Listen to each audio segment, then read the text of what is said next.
Okay. Hi. We good? We good? Okay. Can you see us? Can you hear us? Let's see. Excellent connection on YouTube. Twitch, however, not as much. No, it's good. Okay. Am I early? I'm only early by like 3 minutes. I'm a little out of practice. You miss 1 week and everything. I forget how everything works. Awesome. I'm glad you can hear me. I also forgot how the mic works.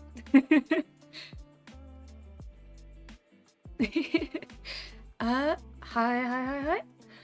Let's see.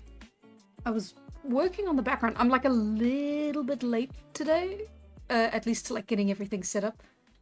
So it's kind of thrown me a little bit off my game, but I'm more or less we're all good to go. How's that for a background? Too bright? Too yellow? We're going for Immortal colors, which are usually quite warm. Oh, it's the same color as the paper for the character. Same color as the paper on the desk. You know what? That's actually perfect. I think I'm gonna keep it.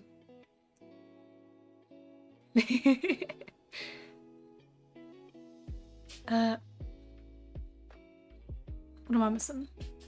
Yes, I am returneth. It has been a very long week, and actually a lot happened, and I'm really excited to talk to all of you about it. But first, does anyone here play The Sims? Is that a horse girl? Do I have my old avatar? Huh? Horse girl.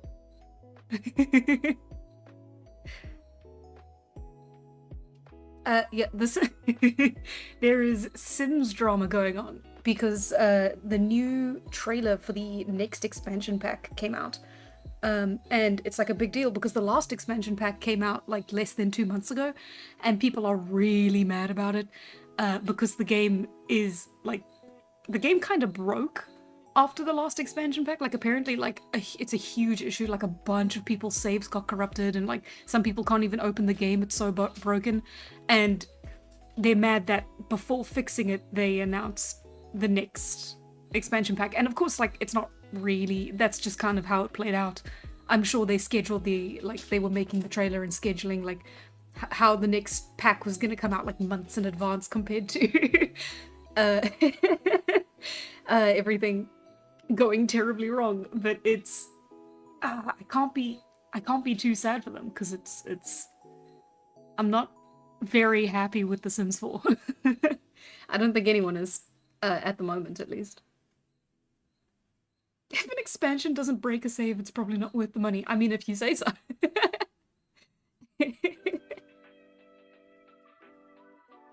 I know, right? EA is usually such a reputable company. So I've been obsessed with the drama for the last like 2 minutes. I've been watching, well, 2 minutes. 45 minutes. I watched the trailer and then I watched Little Simsy's reaction to the trailer.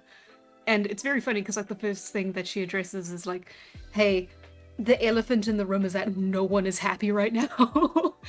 And yeah, I mean, I've been like technically like a part of the fandom following like the releases of all the different packs since I was like, I want to say 16. So it is near and dear to my heart, but not in a good way, in a very unhealthy way.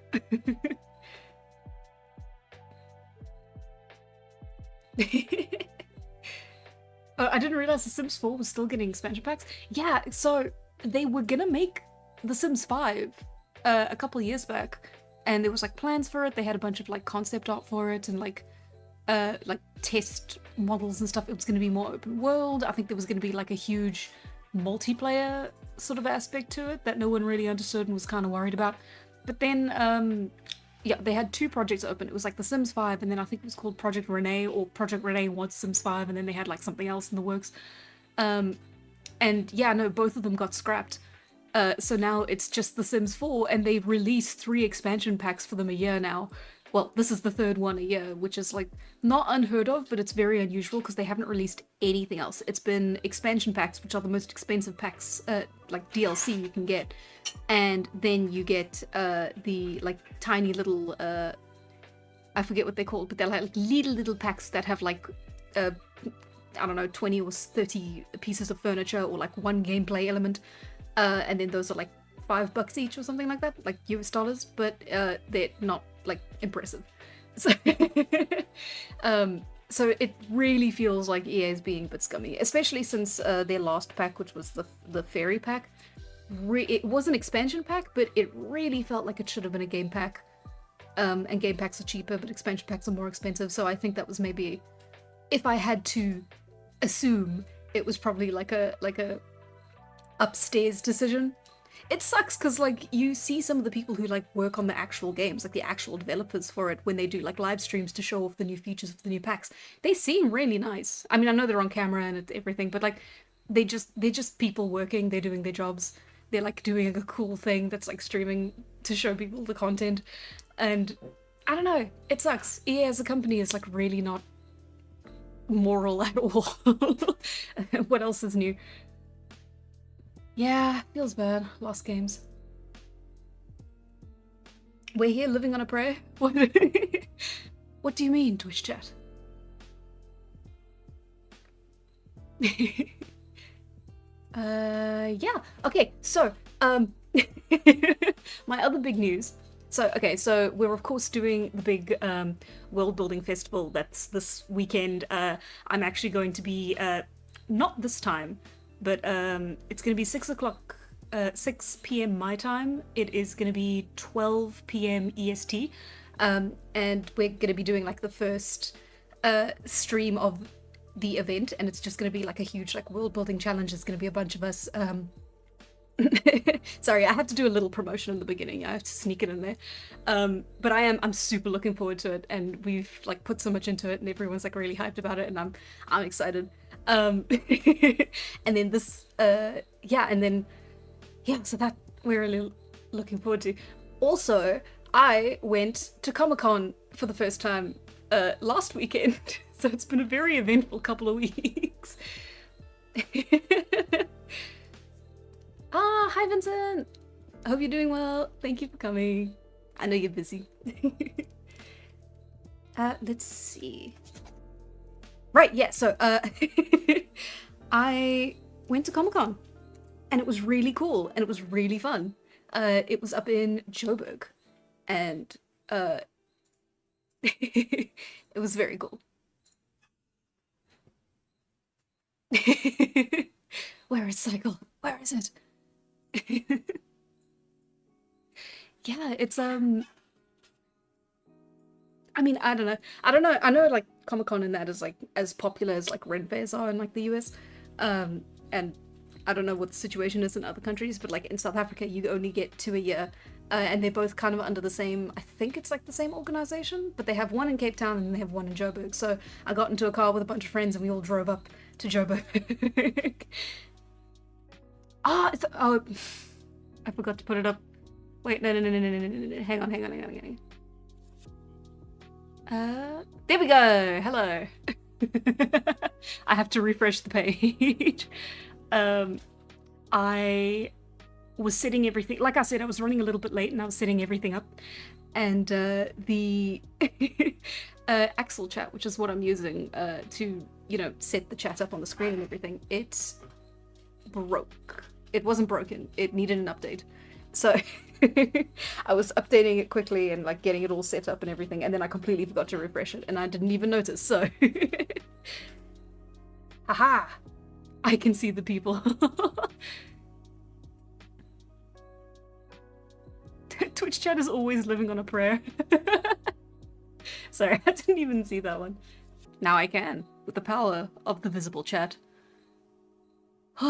Yeah, no, but it was sick. I did cosplay for the first time as well, which was really fun. I went as Mau Mau from Apothecary Diaries, and it was very cool and very scary, and people asked for like pictures, which I was not expecting even slightly, and that was very fun. Yeah, it was cool. I got a bunch of t-shirts and it was a huge road trip, which I've never like done a big one of those before as well. So it was also like another first. I really like firsts, you know, like doing things for the first time. Yeah. Mau Mau was like really popular. There were a bunch of them around. I got like some photos with other people also dressed as Mau Mau. It was really fun, and it was really cool to see like all the different kinds of outfits. I went in the garden party outfit from season 1, and it was really cool. I even got the a model of the Jinshi's pin that he gives to her, and I just had that in my hair the whole time. Well, the wig. It was really fun. Comic-Con is still very pretty popular here in the US, but it's declined in popularity. That's really interesting. I guess? Is it maybe because it's like more garden variety, like more common? The weird guy on Twitch is back. I know, right? I know it's you. I know it's you on a different account. You're not fooling me.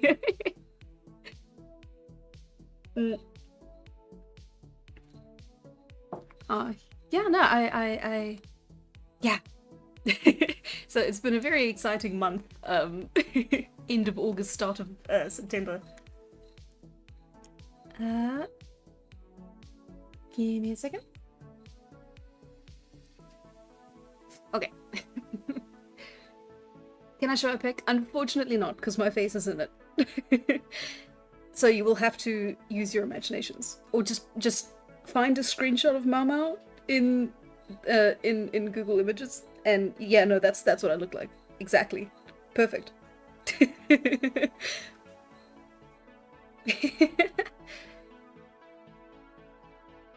Oh, cool. I see no human here. Ah. Yeah, no, I wasn't sure what to expect, but it was really cool. They also had a bunch of talks on like sort of like South Africa's animation illustration industry and like how you can grow it, and then they also had like a bunch of stuff on like being a freelance artist. I will admit some of it was a little bit small scale, not quite what I was expecting, but like it was really cool to see. It was very interesting to hear from people who are like actually doing the work in South Africa, which is like I'm sure it's just because I live in a city where it's like not a huge industry, or like at all an industry. But yeah, nah, I think I learned a couple of things. It was really cool to hear about like marketing yourself online and stuff, because I I ain't good at that. I have my YouTube persona and then my actual like artist portfolio and persona and stuff that I put out there, and neither shall the two ever meet. Something, that's not the quote. Luca Comics is the largest comics fair in Europe. That's cool. I don't know anything about it. I'm sure it's cool though. It's probably much bigger than South Africa's one. Yeah, one-to-one copy of Mau Mau. Exactly. I tried. I got my portfolio out to one person, and I did hear back from them, so that was very nice, but networking is tricky. Let's see. I'm also, yeah, I don't like, it was interesting, because like I wanted to kind of like at least get an understanding of like what the vibe was, if that makes sense, and it just wasn't really the place where you share or like go job hunting or like go networking, because it's like, I don't know, most of the people there who were running, like they had a whole artists alley, and all of the people there were just independent or freelance artists, and it felt kind of weird to kind of go through that space and be like, hey, also I'm here. So yeah, I didn't really get much done, but I didn't have to because I had fun. I got a plushie. It's one of those squishmallows, and it's very small, and his name is Nolan, and he directed the Inception movie. It's very fun. Maybe in the future. I actually thought about it, because I mean it seemed very doable to have like my own booth, but I feel like then I wouldn't be able to enjoy Comic-Con, so that would be sad. Mm. We will never know what art you do outside of Immortal. You're not beating the furry allegations. I'm not a... Listen. Being a furry artist is not something to be ashamed of. But I am also not a furry artist. Oh, I shouldn't have put the button there, now I feel bad. Hello. Ooh, you know what? I should close that. And then it will run faster. Haha!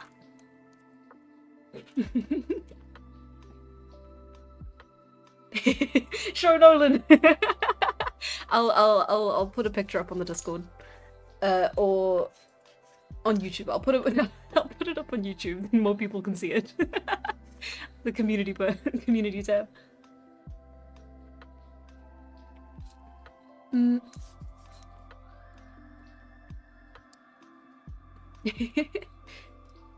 Let's see. A furry version of Madam X. Hey. What was that about a cat fixation? That's rude.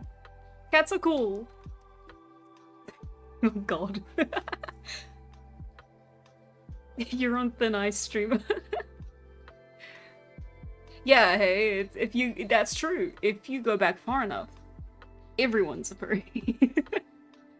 Do you know how common anthropomorphized humans were? Therianthropes. It's a proud tradition. Okay. I keep doing the squiggle and not actually starting on anything. Right, so we're gonna be making some background characters. And they're not gonna be super important, and they're not gonna be they might be in the background of like a couple of frames for the first arc. And the reason we're doing this is because it's something I really wanted to do because I always thought it would be fun, but because it's something that I think would be fun, I've been putting it off for as long as possible. Also, technically, I could just make them up on the spot when I need them, but that feels boring. I would rather do it here with all of you. Cats are cool. It's great to say cats are cool when you do not own a cat, and I do not own a cat. Technically. Technically, I do not own a cat. Tala with her hairs. Yeah, no, they're all just going to be different reskins of Tala. No change in body type, no change in age. It's the anime face. Same face. It's terminal. Okay, so we do want a good solid range of age, gender, what else? Withering.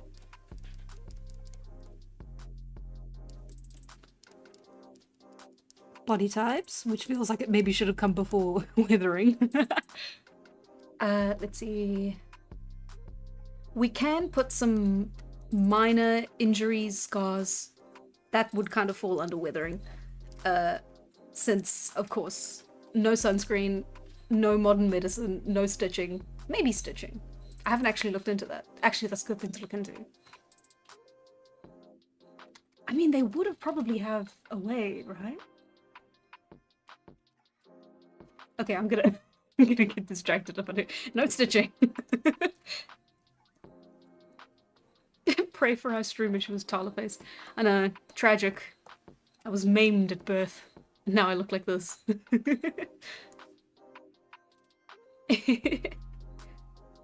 Actually, fun. Well, technically, I suppose they're not all supposed to be related. Not to one another, not to Tala specifically. It's, I mean, there would be others of the family, there'd be like extended family, but at the same time, there would be enough variation that they're not all related. And I'm certainly not going to be drawing a family tree while we're here. These are just fun little guys. Sleepy old guy built like a tank. I mean... Right, yeah, they will also have body types that are kind of similar to real life hunter-gatherer nomads. And I'm basing that purely on the Khoisan. Is it the Khoisan? It is. Basing it on their specific, commonly seen body types from what I've been able to see of like images online of them. it's a very active lifestyle that they have, but it's not like, they're not all going to be ripped, because that's just very unrealistic, and hopefully none of them are going to be that dehydrated. Sleepy old guy. Sleepy old guy sounds fun.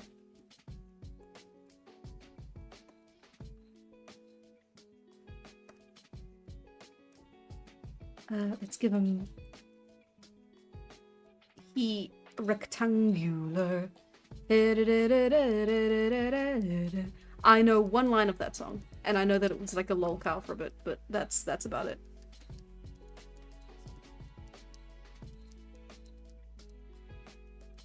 A tribe of many cousins, exactly.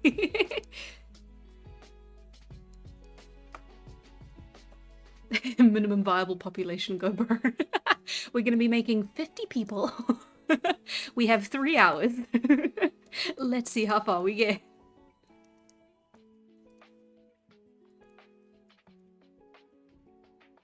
They can also have a variation of poses as well. That would be fun. Instead of just your standard standing. Hey, standard standing.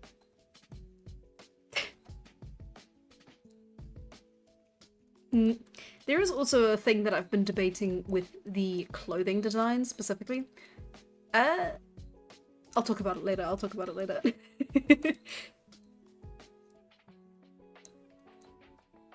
Hunter-gatherers are fit as fuck. Yeah. Well, yeah. I mean, yeah, objectively, they're way fitter than you and me. I'm assuming. I don't know how fit you are. Definitely way fitter than me.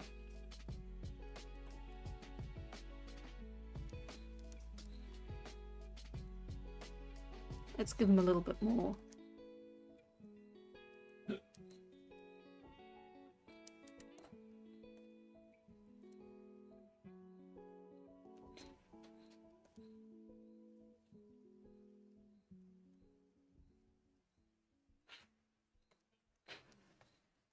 Let's see.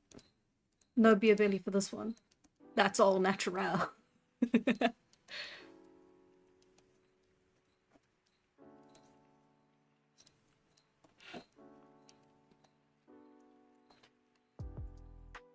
Yeah, probably be a much leaner type of muscular body though, since the bodybuilder type is achieved from intentional focus on specific muscle groups. Absolutely. No, 100%. Any bulk on the body is probably going to be body fat instead of muscle groups. I guess it also depends on the type of person. So like we can't have no people with bigger bodies, because that would be also a little bit unrealistic, since that kind of stuff just happens with age and genetics, depending. Let's see. Don't know if it would be, because that's the thing. It's specifically with the sand, they have very thin arms, proportionally, and I don't know. Yeah, we're gonna be basing it on it, but not that much, because that's a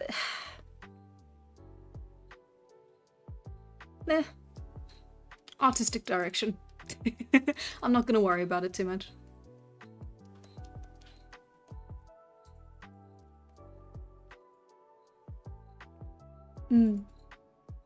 Yeah, they're fit but not dehydrated. Yeah, so like this guy's fit. Like this is actually like a really strong body type. Could definitely lift like tree logs, but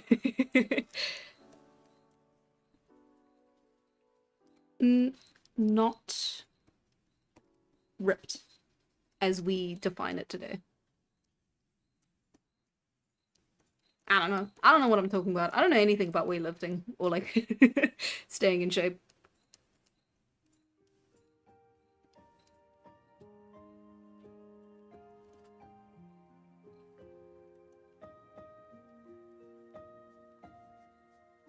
Okay.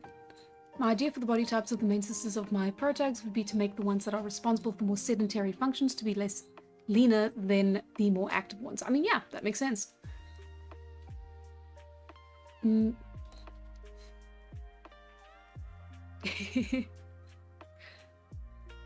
uh, yeah, no, I kind of love the modern interpretation of the paleo diet. Because it's so much of it is just raw meat. I mean, okay, well, no, the very viral ones are all about raw meat. And no, that's not even the paleo diet. That's the other diet, the worst diet. Or am I thinking of the same thing with different vibes?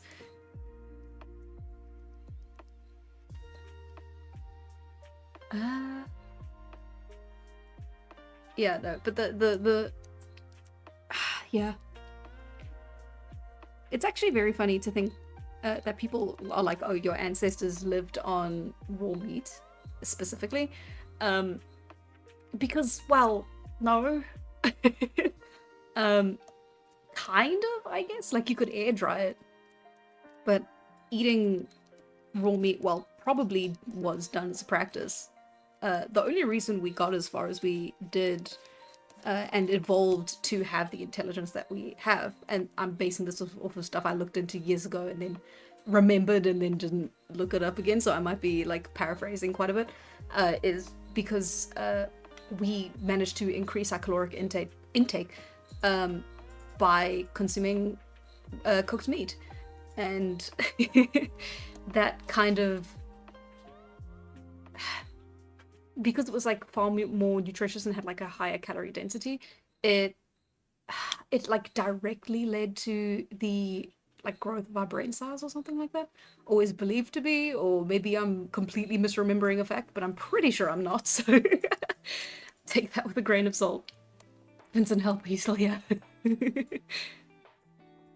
Yeah. So everyone remember, unless you're vegetarian, and that is a very valid life choice, cooked meat's important. You should try it sometime. Again, unless you're vegetarian or vegan. I don't know. I'm trying to sand down all of my commentary, and I'm failing miserably. Ooh, okay. How old? Quite old. Middle-aged. Yeah, middle-aged sounds about right.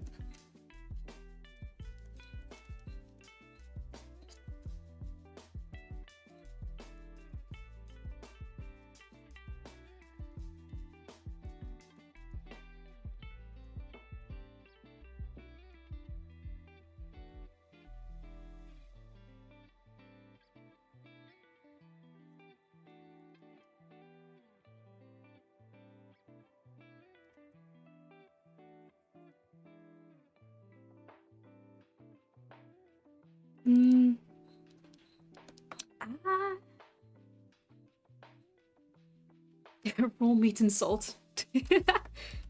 I don't know if we had that much access to salt. Well, no, wait, no. We had beaches. In theory, we could have had salt. Yeah, so the most, well, as far as we know, the oldest way of preserving meat is by air or wind drying it. Wind drying is really interesting because you have to have like the right environment for it. And it's also extremely unpredictable if you do it in the modern day now. All of the guides I looked at highly recommended that you had like a really special space for it, or you had like a machine that you buy for it it's the same as like those dehydrator machines. And it's literally just like you create the perfect conditions to make sure that the meat doesn't go bad, because there's a very high chance of it going real bad real quick and just rotting instead of drying, or getting parasites, or like it was a really complex thing, but they figured it out. And so you could like sun dry it by just like putting it in full sun, or you could hang it up in like tree branches in a really like, it had to be the perfect environment, so it had to have a lot of aeration, like a lot of wind coming through, typically like I suppose in a space that had strong winds, like maybe up high, or like in forest where the wind kind of blew through the trees very often. And it had to be quite warm winds as well. It couldn't be too cold. It's super complicated, and I don't even think I maybe explained it or understood it very well. But that is like the core principle of it. Is like, hey, you can do this outside, but like we really recommend you don't. And yes, this was how it was done originally, but also don't do it now. So I was getting a lot of interesting signals.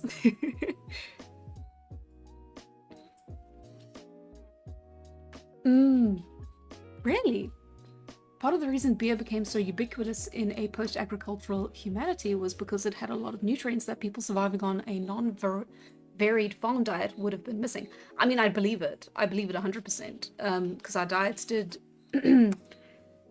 narrow down considerably when we shifted from foraging to agriculture. Because you forage, you eat like a million different species over the course of the year. Well, not a million, but you know what I mean. And yeah, no, we whittled that down to like 5 or 6 core, grains and fruits and veggies.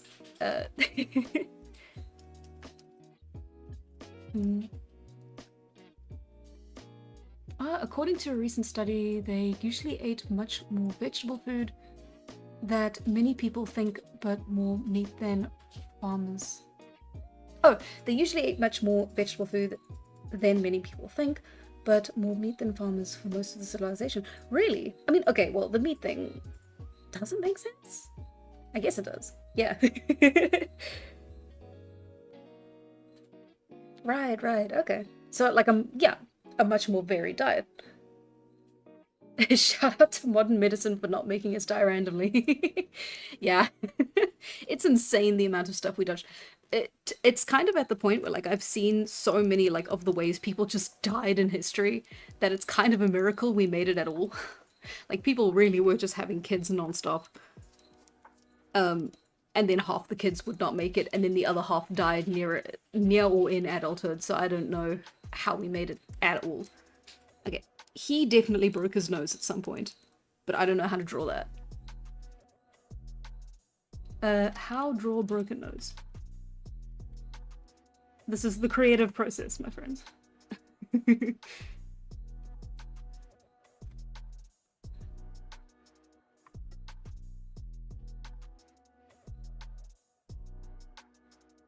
Not a lot of this is helpful, but that's fine. No. Okay, that I can see. Okay. I think I got it.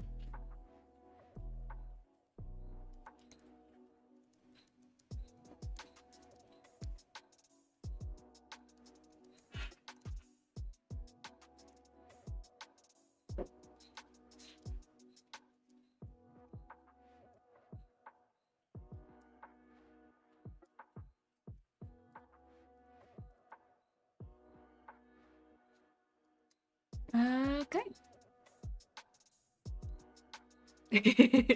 No criticism or anything, but being a nomad doesn't seem so cool, to be honest, unless you're immortal like it. I mean, listen, it's not the life for me, I'll tell you that much. I like my little cave that I get to live in forever and ever.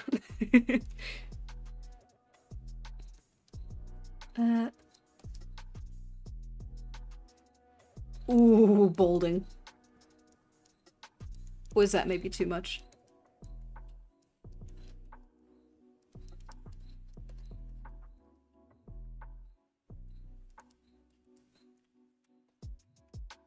Balding but with a beard.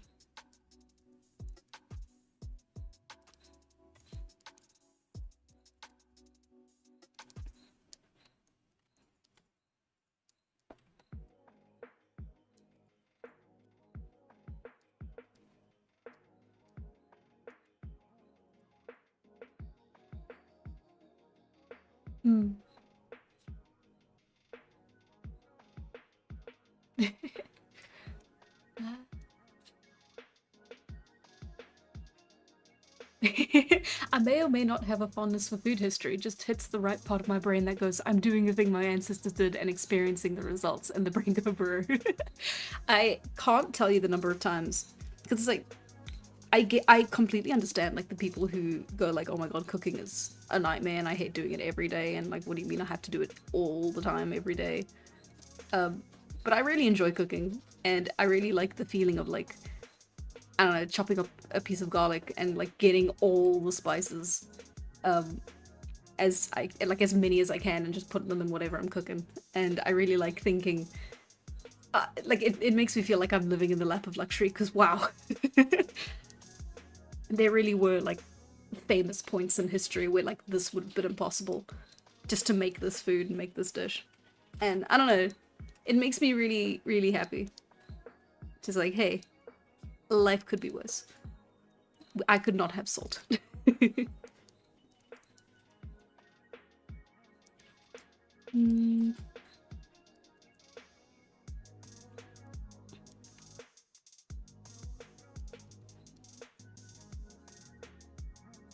Yeah, he did kind of get real old real quick. It's the beard, I think. The beard and the balding. Some guys just look old. I don't know what to tell you. He's 40. That's what a 40-year-old looks like. You may not like it, but this is peak male. Peak male performance. Yeah, little bit old. What can I do for that? Well, that's not helping. Oh my god, he's looking older.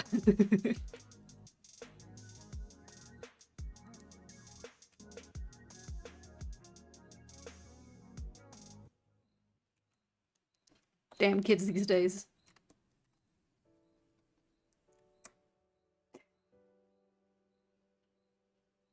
Okay.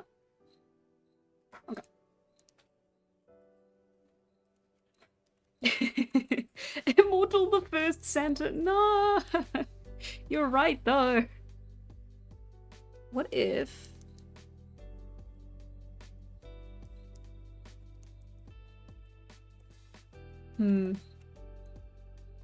He is looking... I've picked a very...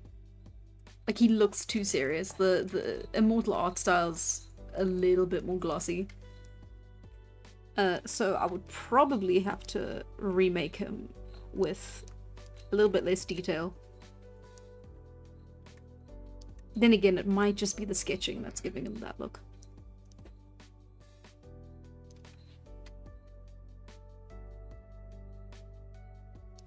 Yep, no, it was the sketching. I was right.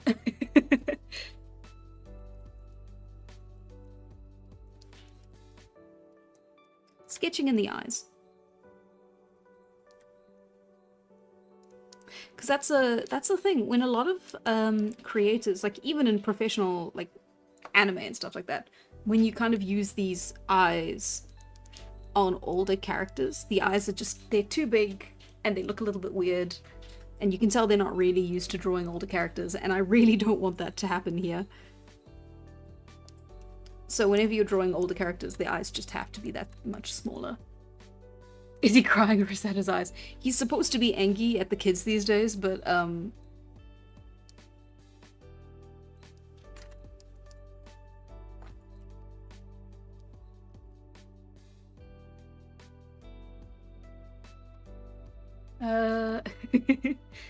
giving up Ron Swanson vibes. The inventor of red dye. Oh, I can't.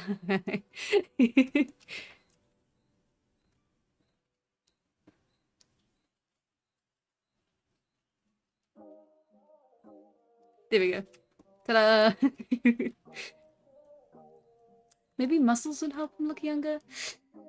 Maybe, but that's the thing again. It's to give him more defined muscles. Better question. What should his clothes look like?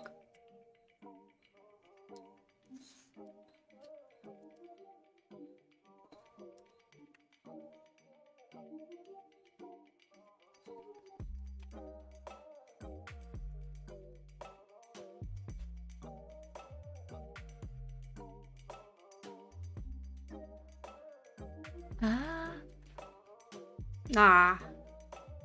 Hang on. I've got to eliminate something.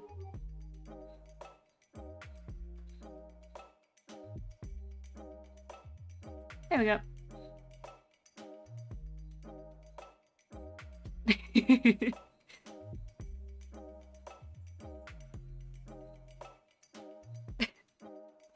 Santa can't be angry at the kids. What is happening? Nice!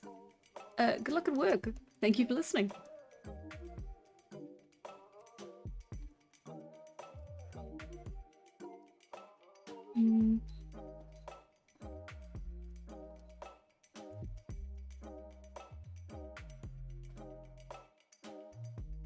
Yeah, no, the body.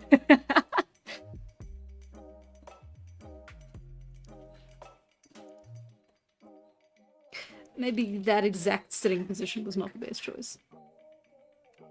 It's fine though. We truck through it.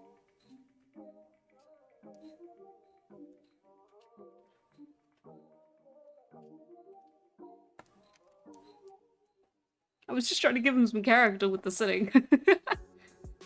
And now I feel like I'm being I'm looking at a very unfortunate cover of Vogue. Hi, welcome to the stream. Borat thong? No, no. No, no. No. No, thank you. No. Took me 10 years to get that image out of my head. And look at what you've done.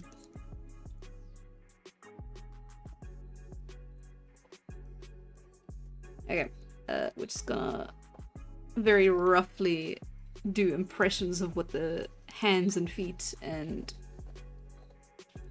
everything else is gonna look like, and then we're gonna move on to the next one. Anatomy is not super important. We are doing concept art. That's not true, by the way. You should absolutely pay attention to anatomy and concept art. Yeah, so he's got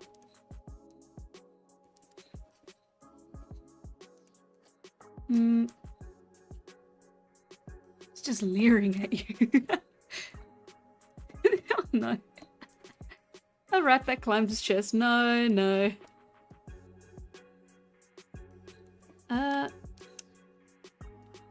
Just an extra bit of hide. A little bit and bob. It's decorative, you see. Oh, fun fact. When you draw older characters, you can draw their noses and ears a little bit bigger because your nose and your ears never stop growing. So, fun fact. I don't like the way he's very disappointed in you. You know, you came back home for summer vacation. You had your midterm reports. I'm using all American terms. He's not angry, he's just disappointed. But he is absolutely angry. He never learned to control his emotions. That's for wusses.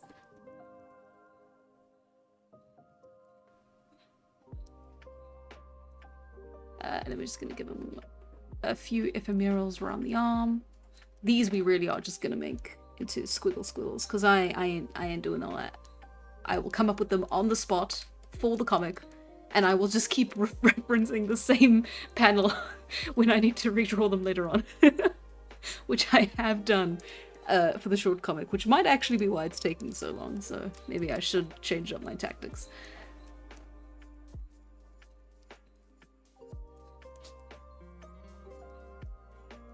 That's a cool tooth. He got it off a bear. Well, no, in that case it would be a claw. Son, I pulled this off a bear when I was your age. Kids these days, they don't know what it was like to grow up in the pre-Paleolithic.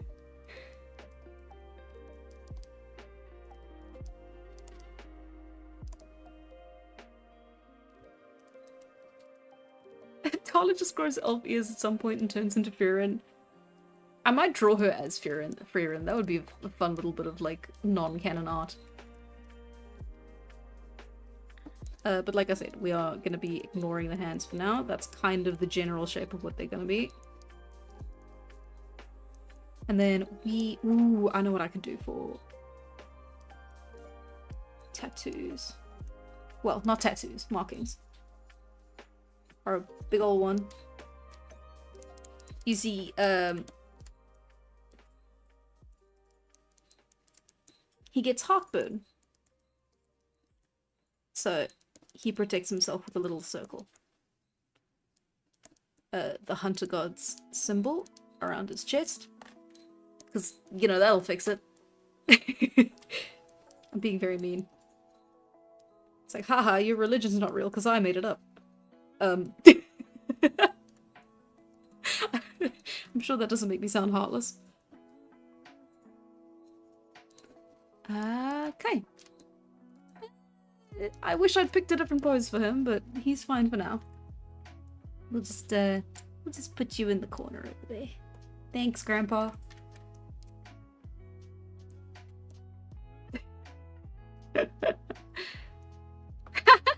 Yeah, Tyler doing a cosplay.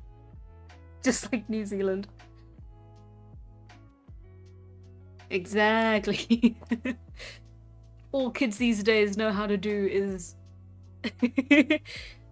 nap flint, eat hot deer, and lie.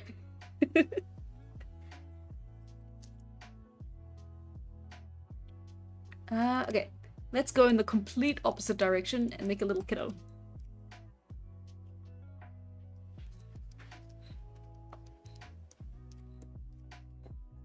It's fine, hands aren't real. I wish I'd seen that earlier.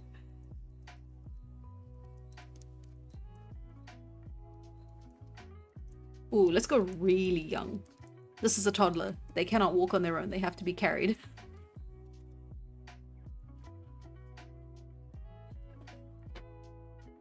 And because adults get big ears, older folks get big ears and noses, the little ones get tiny ears and noses.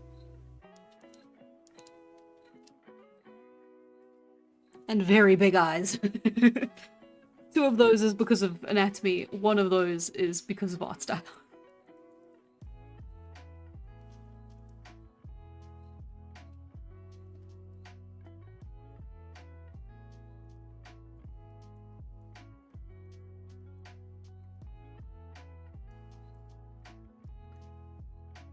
Ooh, welcome, Turtle Master. I had to clean my tortoise's tank. A likely story, Turtle Master. So what happened to the turtles then? Okay. Okay. Little kiddo. I believe in you. You will grow up to be big and strong. Maybe. But, gonna be honest, the mortality rate for infants at this time is not in your favor. It's heartbreaking, actually. I make light of it, but whew. Tiny nose for tiny baby, exactly. He was taking a bath in my tub. I mean, they do proportionally, but like these are big guys. Big eyes, but even by the standards.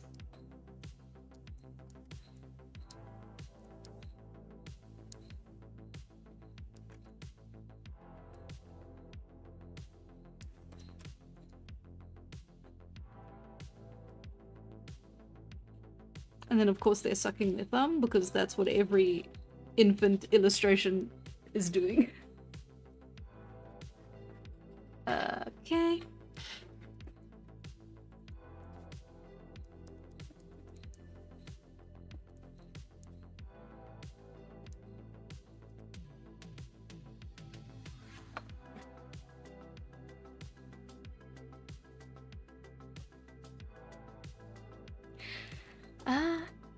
Humor to dampen the pain. You're the 5th child this... I can't say that. Not because it would get me demonetized. The stream's not monetized, but also because I can't physically. Just don't ask why you only have one older sibling. That is kind of it.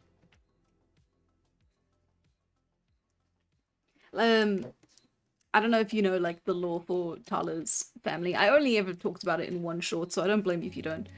Um, but that was the whole concept behind her aunt and his. Oops, sorry about that. Uh, I'm trying to find the exact one that references it so that I don't mess up my facts.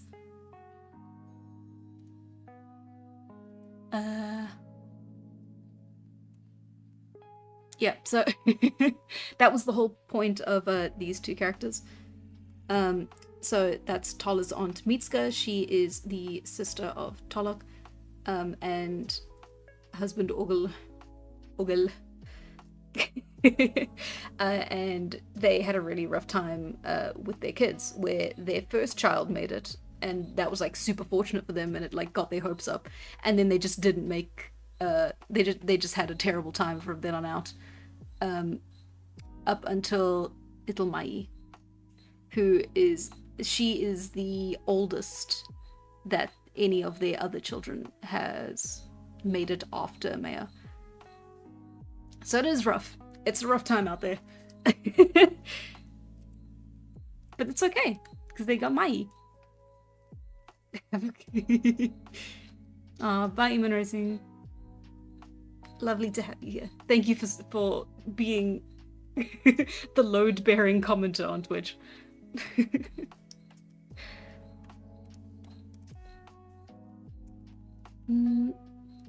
Oh, wee mammals are wired to take care for anything with large eyes relative to the face and rounded facial features. Leopards have been observed trying to care for baby baboons. That's very cute. I mean, isn't that the whole point of cats? When you really think about it.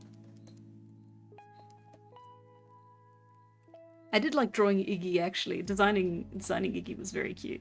Very fun. Because it's like getting the idea for the hair, where it really is just like a poof on top of his hair. Let's go for something a little bit more. Oh, I know exactly.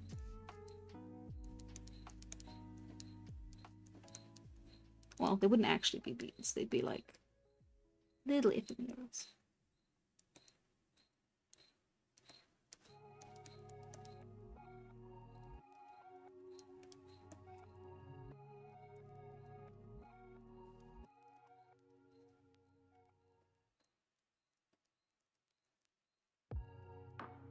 Let's see.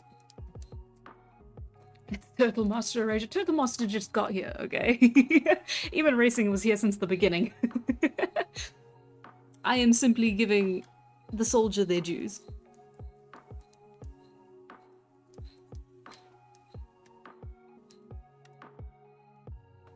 Oh, are we good? Are we okay? We're not crashing? I should save. That's something I should do. What?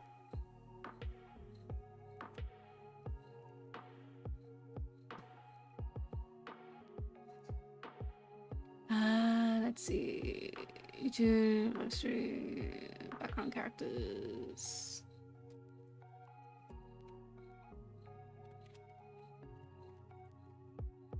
Okay. It's cute, isn't it? It's a nice hairstyle. I think it's sweet.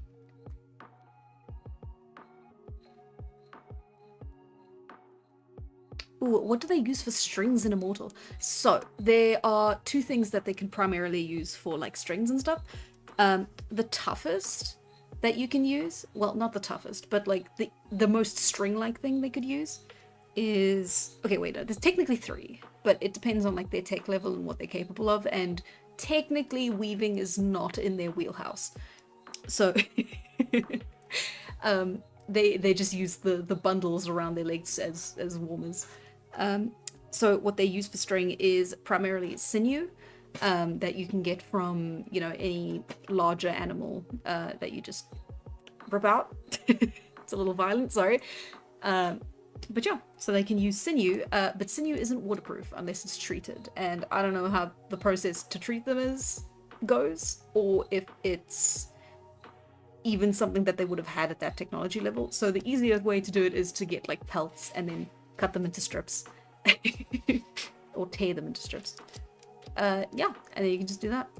And then they just got what is technically string. And the rope.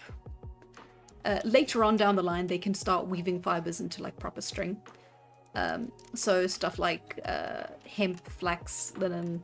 Well, flax is linen, but you know what I mean.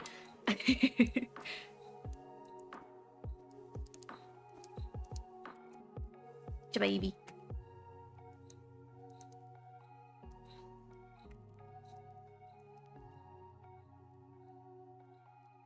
I don't like it. I like it. I like it. It's a little bit off. It's a little bit wonky.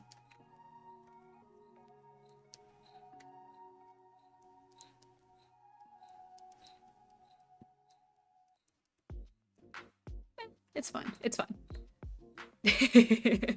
Watch out, Twitch. I have little to talk about. You got plenty. There's the tortoise. And the turtle. Yeah, so they do tan leather. It's a pretty old practice, so it is something that they're perfectly capable of. The tanning method changes across like so many different cultures. I would say the easiest one is like the more commonly known Native American one, where they would take the brains of the animal and they would use that alone as it's because it's a source of fat, and then they would just use that to tan the hide. There's also like a million different ways you can do it. You can use it by soaking. You can do it by like finding a source of water. What's the word? A still source of water, and putting in like bark, any kind of vegetation that has like a lot of tannins to it, and that's what you do. You throw the you throw the skins in there, and then they tan, and then it changes them in color as well, which is pretty neat depending on what you're using. Yeah, and then you can also smoke the sinew to treat it. Yeah. I know you can do that with hide, but I hadn't looked yet if you can do it with sinew. Honestly, I have really just been using sinew for all of the string and stuff, though. I know I shouldn't really have without properly looking into it, but I kind of started doing it really early on in the designs and then never questioned it, so we're gonna be fine. It's gonna be fine. The comment's gonna be great, guys. I did so much research. Yeah, stagnant water. Because it can be done by like man-made little sort of mini dams that you can kind of dig out of the earth and sort of have a larger source of water feed into. So like if they were right next to a natural lake and then they dig like a little hole and then they, I don't know. I'm explaining things so well. Is the child Santa's grandchild? They could be. Oh, little one, you've made it. So proud of you. Okay, let's actually keep going.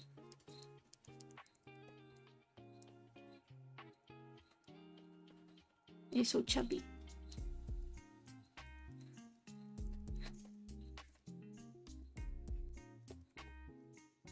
Ooh, rawhide cordage. Rawhide is just dried out animal skin. It's really hard when dried, so to work it you need to soak it, then you can cut it or shape it and let it dry out again. That's so cool. Yeah, that was that is kind of what I was thinking with the strips, wouldn't it? Because then that would just be, yeah, rawhide is dried out animal skin, and then so that's the proper term for it. Thank you. I feel like I know so much more than when I started, but I still somehow know nothing. I do apologize. Nice. Keeps its shapes when it keeps its shape when it's dried too. Yes, I know that. I do know that. Because that's how they do like a lot of modern leatherworking even now, right? It's how you get like the funky shapes. People. I'm not explaining myself well at all, are now.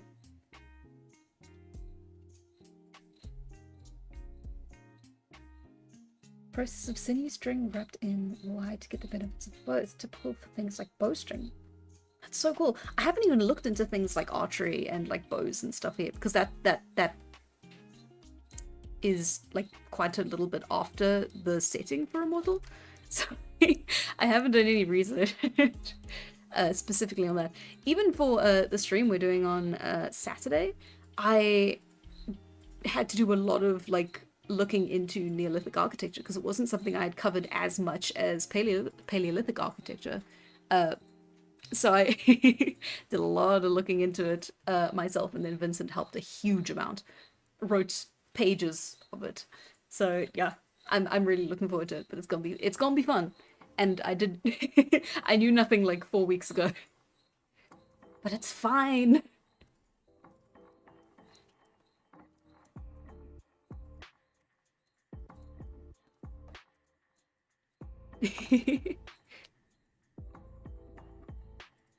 Ooh, I've got to figure out how to prevent smear in my pencil art because someone wants to buy it. If it's smear for like transportation, hairspray really does work. I do recommend that. Because if you're trying to prevent smearing while you're actually drawing, you can just take a piece of paper and just keep your hand on it at all time, or get a glove that you don't mind getting destroyed. Like an artist glove works well. uh, hmm. Oh, rawhide is great for shields too. I knew that as well.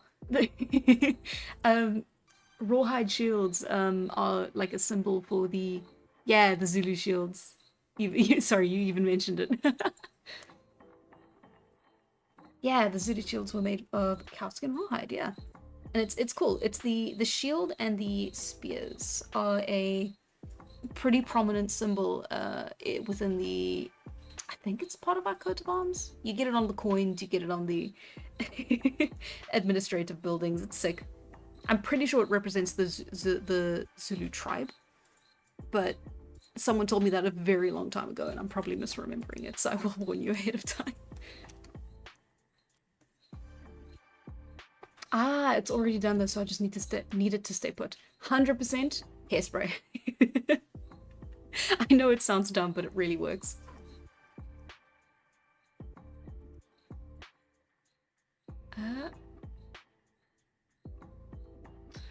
The earliest evidence of archery 60 to 70,000 years ago.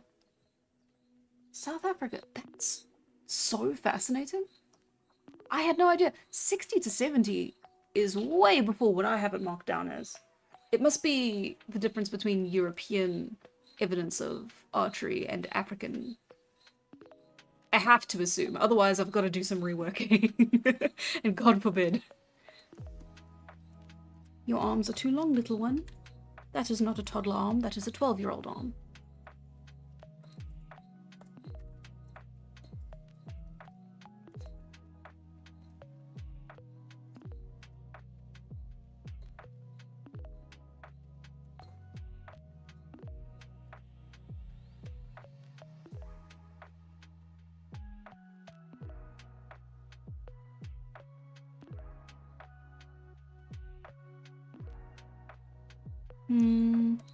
Also too long in the body.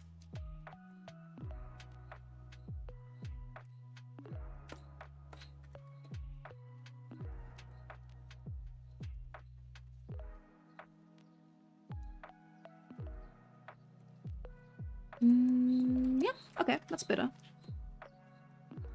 I will say child proportions are very hard. Because it's never quite what you think it should be.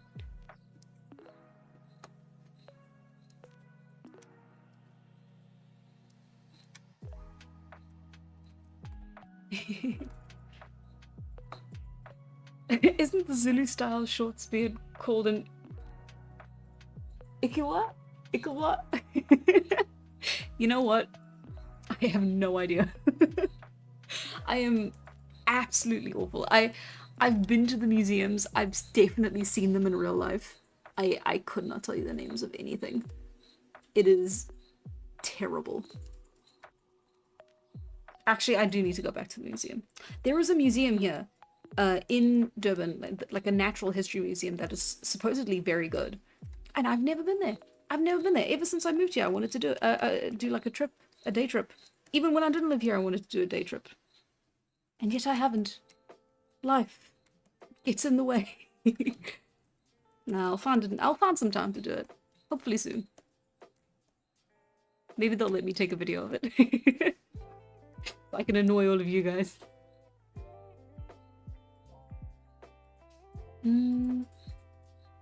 Oh, it's like we think these are arrowheads, yeah.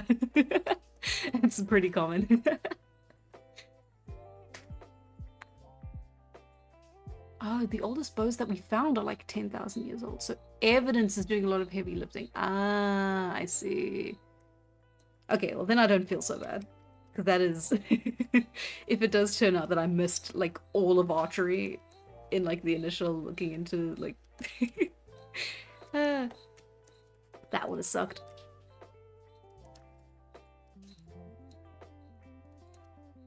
Okay, little hands. We don't need super detail. It's fine. Yeah, boss, that's what hands look like. Probably. Don't check. Don't ask what accent that was. Everybody go to Durban.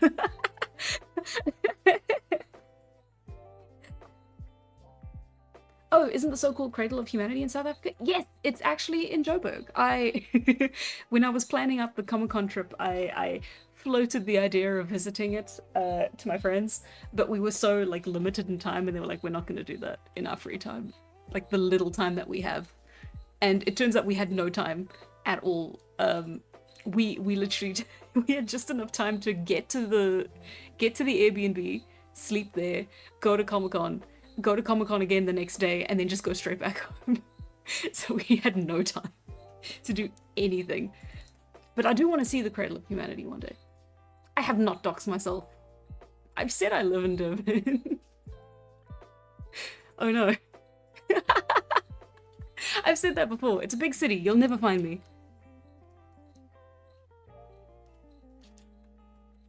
It's like saying I live in Washington. It's not going to do anything. At least I hope not. There's 9 million people here. You'll never find me.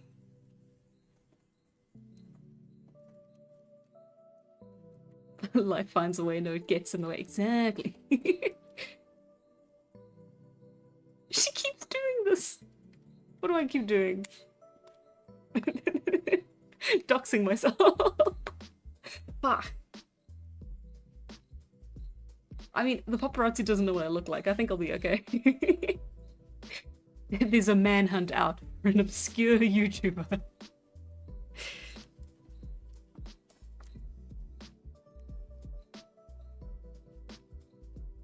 Do you know the earliest structure is 1.8 million years old, which predates Homo sapiens by 1.5 million years old? Yes. I don't know if that's true. How structure-y is the structure? If it's a pyramid, that's insane, but I highly doubt it is. I live on the same planet, haha!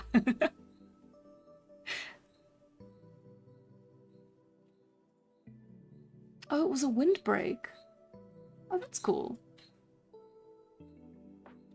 Stone circle. I mean, that's pretty sick. Do they think that, oh, what was around 1.8 million years ago? Would have been one of the ancestors. Well, the predecessor species. I want to say Heidelbergensis, but I'm sure it's not correct. Stone circle, but with purpose. That's so funny. Yeah, no, it's sick. I love when you get those like clickbaity articles that are like, scientists have found life at the bottom of the ocean, and then it's like they discovered like a Neolithic site that got flooded, and now it's just under the ocean, like a kilometer out of. It's really funny.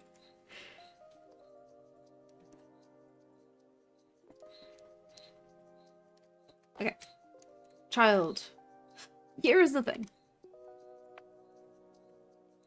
No, I'll still talk about it later. It's fine. It's fine.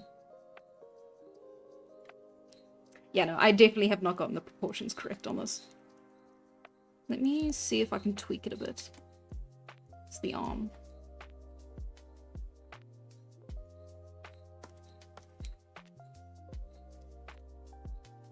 Ah!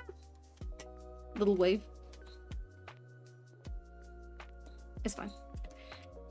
Let's see. Ooh, I played around with the idea of teething necklaces as well, because that's like super fun to have, and it's also like pretty old culturally. So it's like if it was all just like pebbles and stones and little things that like, or even if it wasn't, and that's just what the kid used it as instead. I thought that would be really cute.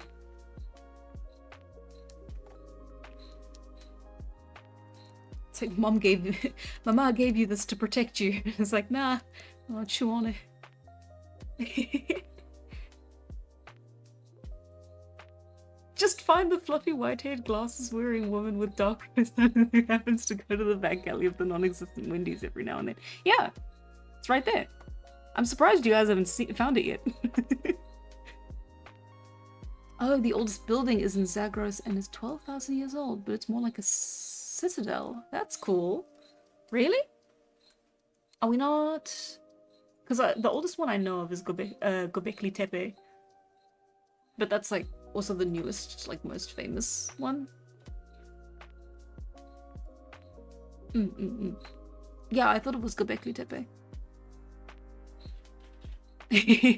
What is the thing that asked? Is the oldest structure... Okay, is the oldest building in Zagros and 12,000 years old?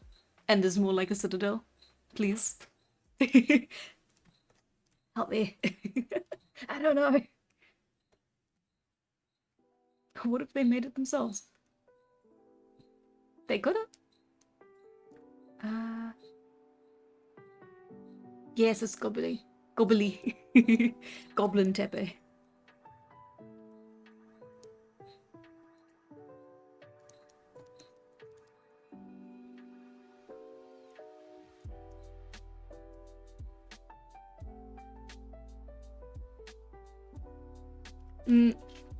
Yeah, it's a little bit interesting, our relationship with like the human body and like nudity and stuff like that. Hell of a topic to bring up, I know, but I was just thinking, because like it is kind of not very common for like kids to have, like back in the day, like kids didn't have clothes until they were like quite a bit older. You look in like through ancient Egypt, you look through a lot of African cultures as well, like typically more hotter climates, because like obviously, but like it's yeah, I guess we could say that this is a colder climate, so it makes more sense. But I've I've been chewing on the idea of like humans' relationship to like modesty, and how I can maybe play around with that concept while also not, you know, damaging the sensibilities of our modern day quite modest society. Post-Victorian traumatized.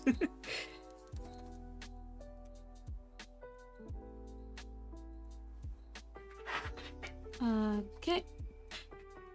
Again, we're doing shapes for feet. We don't have to do details, it's fine.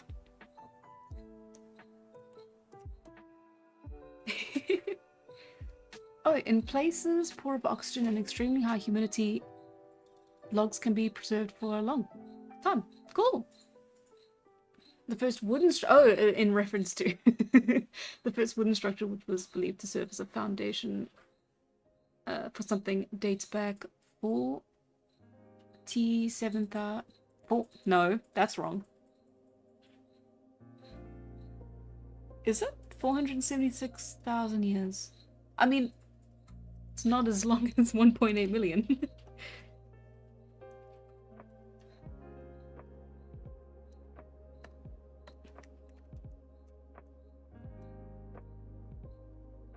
Okay.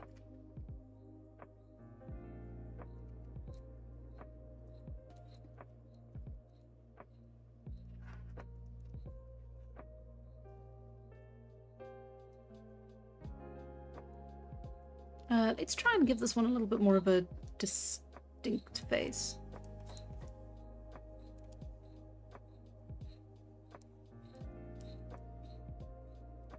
I mean, I'm trying that with all of them, but I mean in a specific way.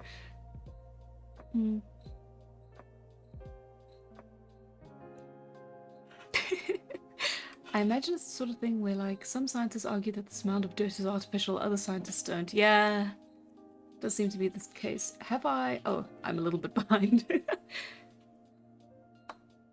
Yeah, it's genuinely the best for kid characters, like, I'm probably gonna keep that as a universal thing specifically. I'm sorry that I brought it up while I was drawing a child character as well. I should have brought it up in a separate space. But yeah, it is...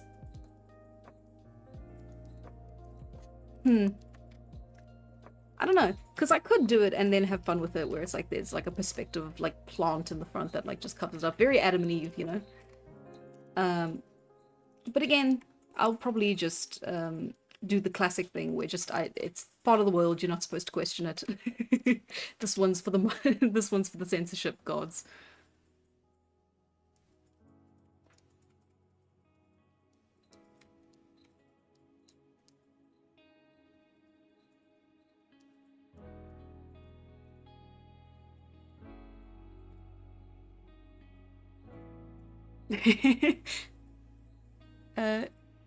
Oxygen is the ultimate deteriorator of evidence. Wood is hard to preserve. That's all. I don't have much else to say on the matter. I don't know. Is it? It didn't used to be.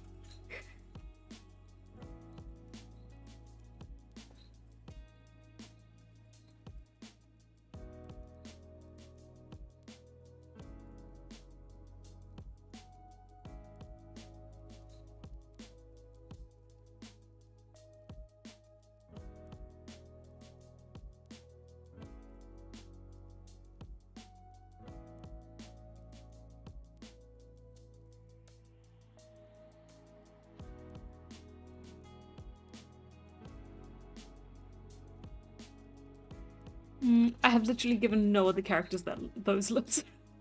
It wouldn't really make sense to have them here.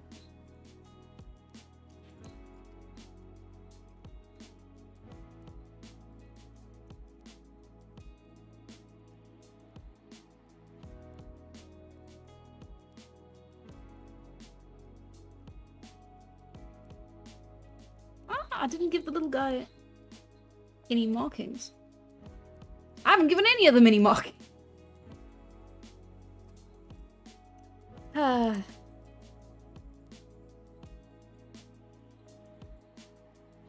Would you believe me if I said this is the part I forget the most often?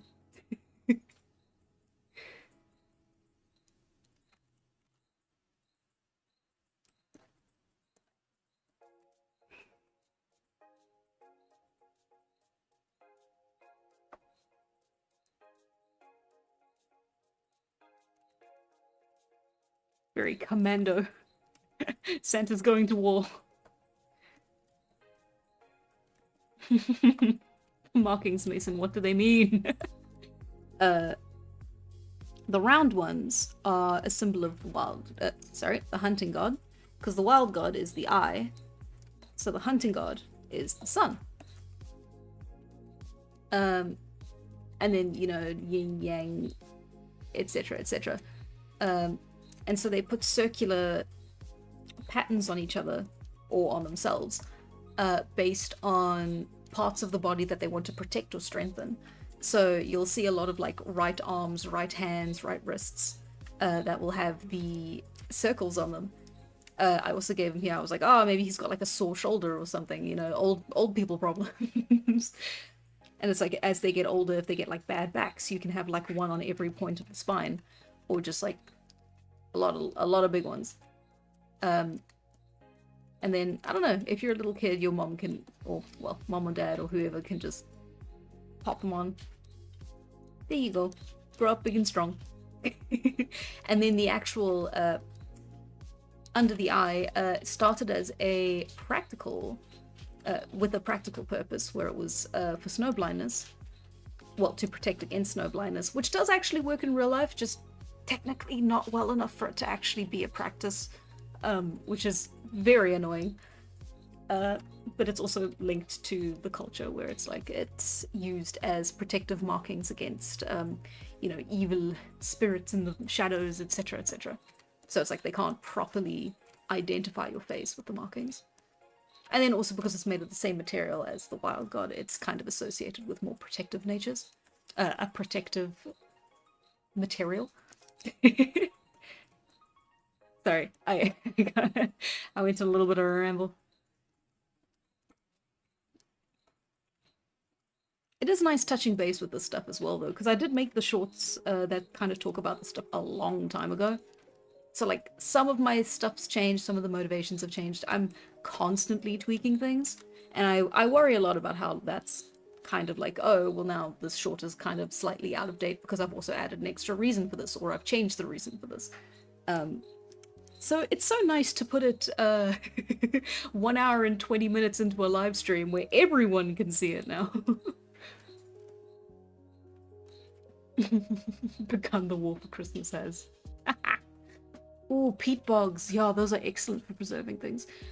I hate looking at bog bodies. I hate it. I've seen more than one. I get jump scared on Google Images when I'm looking for stuff sometimes. Like I was looking at Jericho, specifically like the plaster used in Jericho. So I just Googled, image searched Jericho plaster. And of course, the thing that comes up are the plaster skulls that they found in Jericho, which look so creepy and are so unexpected when you're not expecting them. They're horrifying to look at.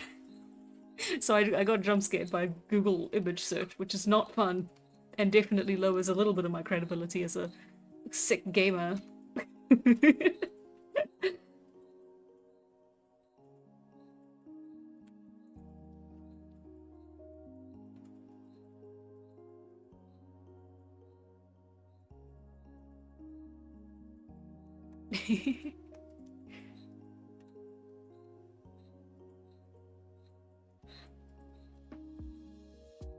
You're obsessed with the bog body.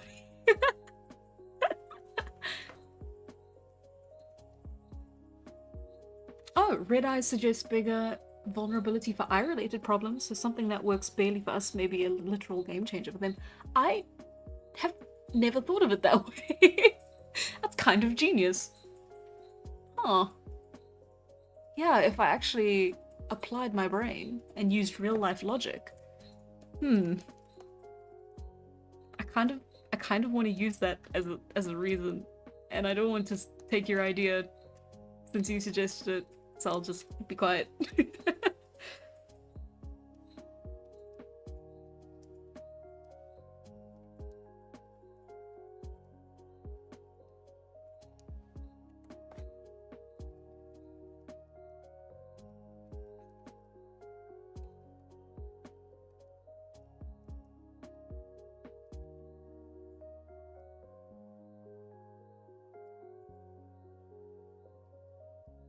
Don't worry, you are the sickest of gamers. Thank you, Turtle Master. I trust your opinion implicitly. It's dark rose eyes. We had this. I regret saying it. I shouldn't have said it. It's such a specific color too. It's dusk rose. Do you like my wallpaper? It's dusk rose.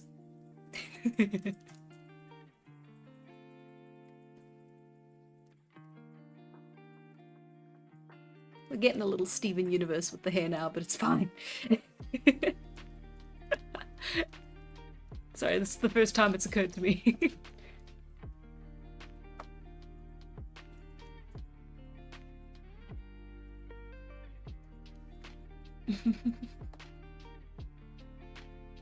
Oh, how was I approached for the World Building Festival? How was I? I got an email from Madeline, who is... I've pronounced her name 2 ways. It's Madeline or Madeline. I should ask her which it is. Anyway. We're all Steven Universe sometimes. Yeah, no, I got an email and she said she's putting together a world building festival with a bunch of different creators. And I thought that sounded really cool and kind of scary. I'd never done streaming before, at the point that she contacted me. So I was like terrified by the concept.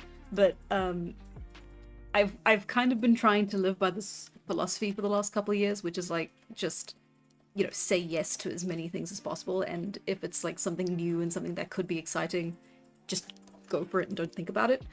So I went for it and I didn't think about it, and then I was like, oh my god, I've never done streaming in my life, and that's why we're all here today.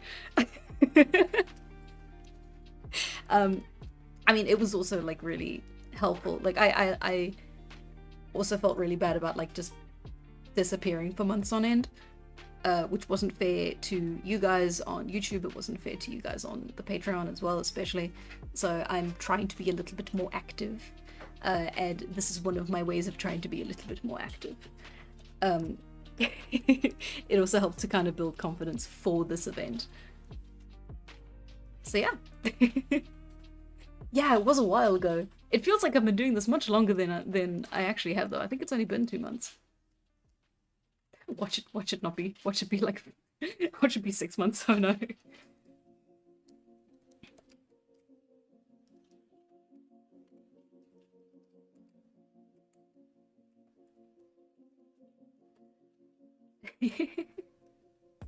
Yeah, we kind of do have the festival to thank for the streams. Yeah. Oh, thanks. I find it hard to get out of my comfort zone. So when I started university, I went, you know what, this is gonna be my philosophy from now on, to be as, because that's the thing, it's like I kind of went through high school and I was like, oh, I didn't do any of the high school experiences that, you know, people say you should have. And then I went, fuck it, okay, we're gonna be saying yes to everything forever. And here we are.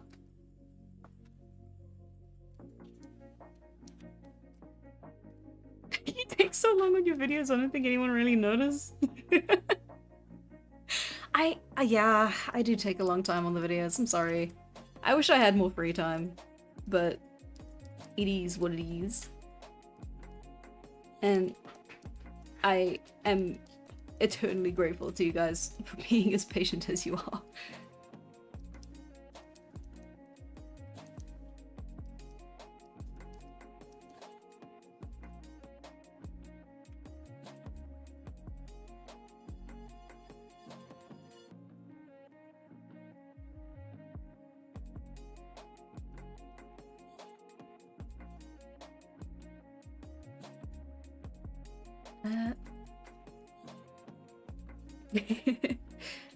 First stream was like 2.5 months ago. Yeah, that sounds about right.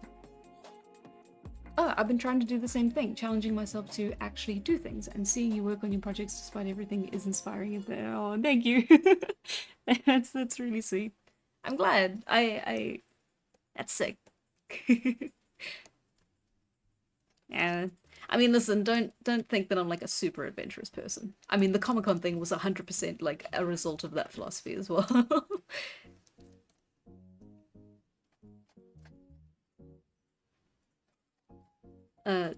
Yeah. And I mean, don't get me wrong, I'm not outgoing all the time. I mean, last year especially, I definitely fell into like a bit of a rut in the second half of the year. I mean, I was dealing with a lot of new things that were like scary and terrible. Well, not terrible, just scary.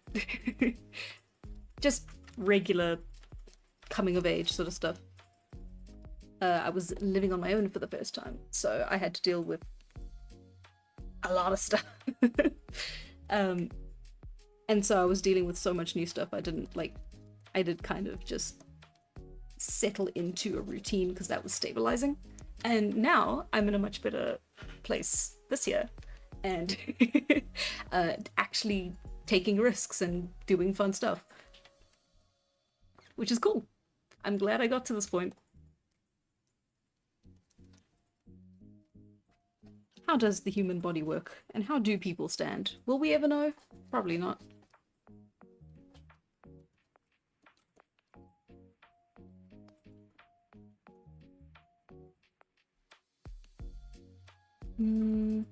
Let's give her a lovely little wraparound. They're all wraparounds, but this will be a very lovely wraparound.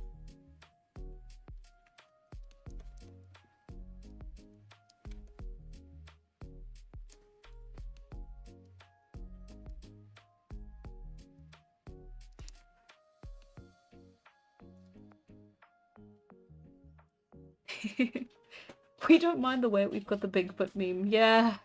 If nothing else, we'll always have the Bigfoot meme. Is that the legendary Pixar mom body type? I sure hope not. I think maybe for a little bit there it was.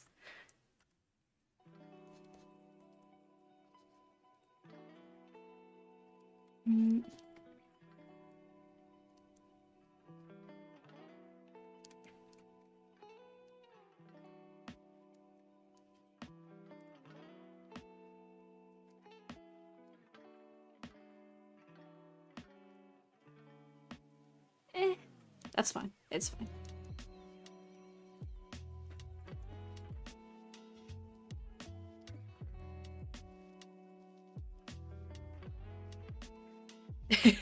That reminds me, who invented standing? Well, you see, 2.8 million years ago, the first human that wasn't a human, was a proto-human, a very, very old human, stood up, and it was the most poggers thing anyone had ever seen. And so it caught on in a big way. He was a real ahead of his time kind of guy. But, you know, then he got eaten by it. Smilodon, so what's she gonna do?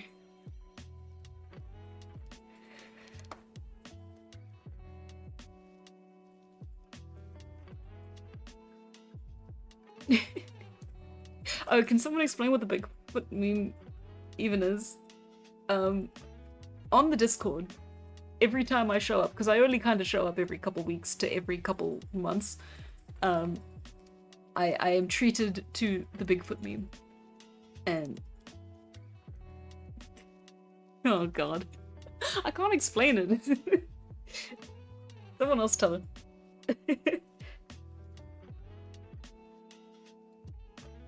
Most boggers thing people had seen after the first fish to think crawling in land was cool.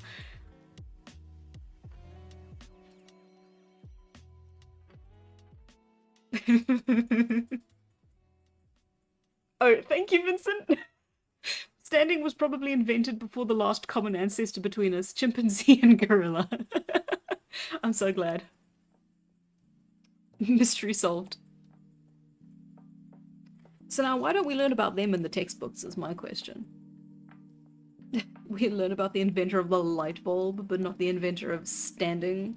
Which one do you use more every day?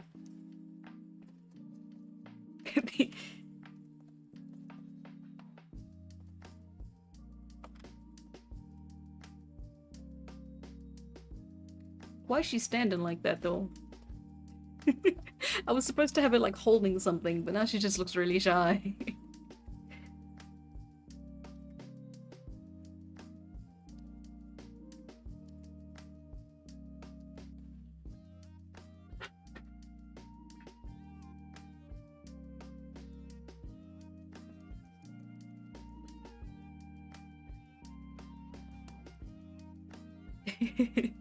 Yeah. Yeah, no, that's the meme. It's comparing me showing up to a Bigfoot sighting, yeah.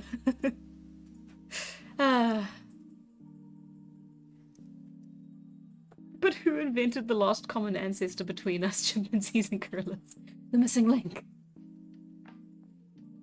Ooh, good luck with your project, Solaris.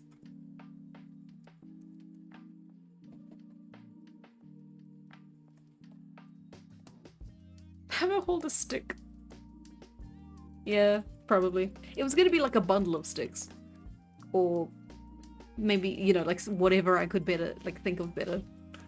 But I think it's gonna be sticks.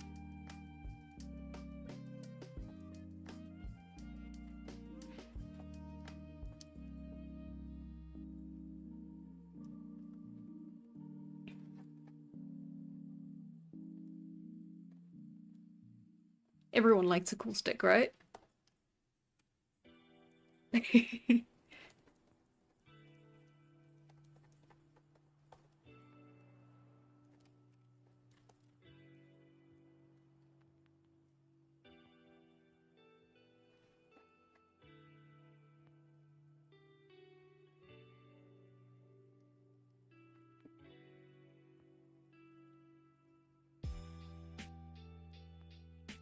Let's see.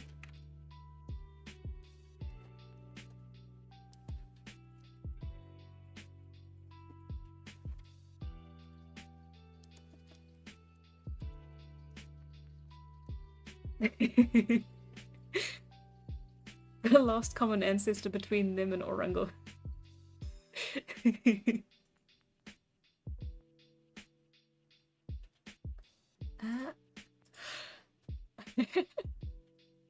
Probably cite Van Gogh and Monet.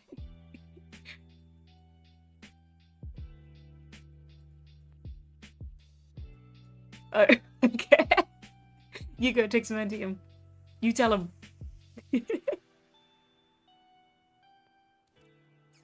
It's like a solid 6 out of 10 stick.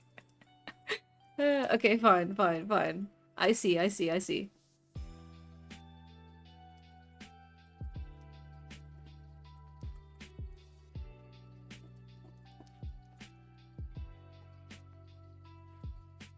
Ah, I should have had it the opposite way around.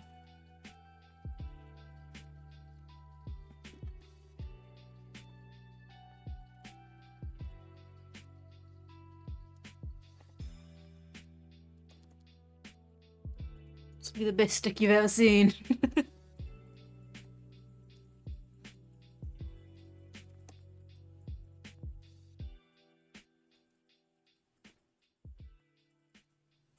I still have to give it the extra bit of balance though, I'm sorry.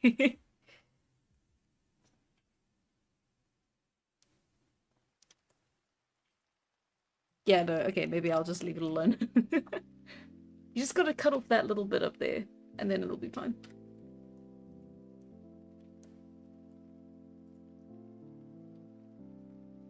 Oh, right. I did, didn't I? I showed up to one of the Sunday gaming days. It really was half a year ago. Yeah, no, yeah, I remember it. Uh-oh. Listen, I made the joke for a reason. Oh no.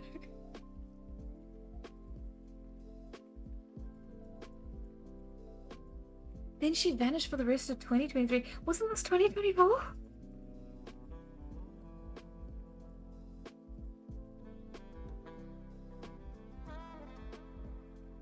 That's a pretty neat stick. No, I'm sorry, I'm reeling. Please tell me it was 2024.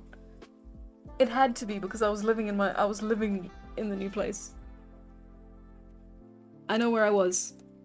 Do you know where you were in 2024? Because clearly I don't.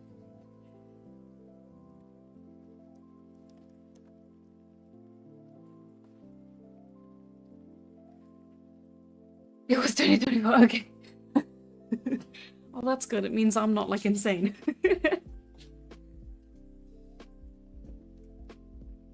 Yeah, I should... I don't know. I'm sorry. I'm sorry I never went back to do a Sunday gaming session. I don't know how to conduct myself. And it was very fun with you guys, but I unfortunately did not let the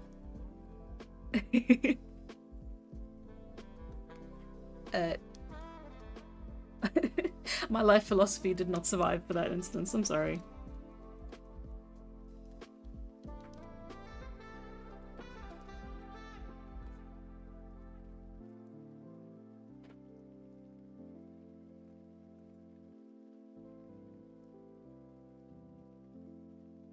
It was during your car arc? Did I talk about that? Did I talk about that? Yeah, it was. It was...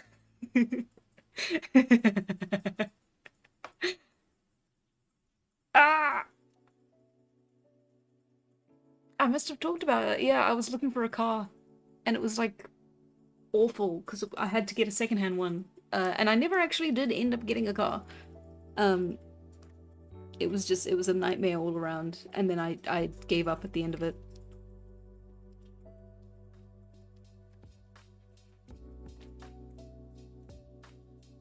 The stick is very important. It is, isn't it? Okay, let me actually focus for a second on the matters at hand.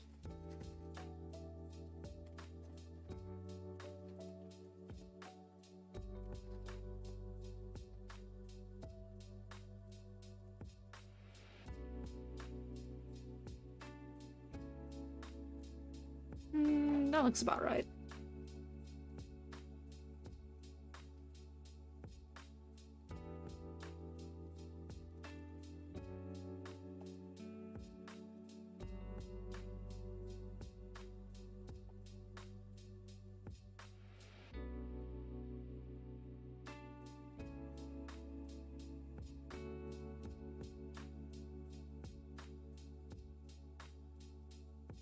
Okay. Her hair's a little bit iffy for me, but I mean, It's fine. Not everyone can look like a supermodel. In fact, it's probably for the best if they don't. I love Santa. Whoa.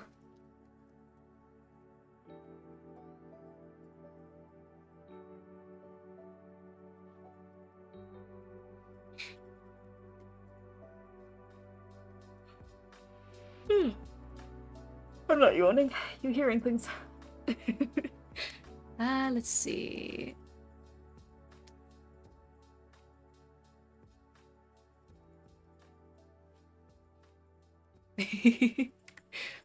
Of course you can get honorary cult membership status. Everyone here can get honorary cult membership status. Especially the people... No, I won't finish that one, actually. I can't keep making half jokes and then backing out of it last second. Okay. Any recommendations? Time to draw someone wielding the stick. I mean, if you want me to.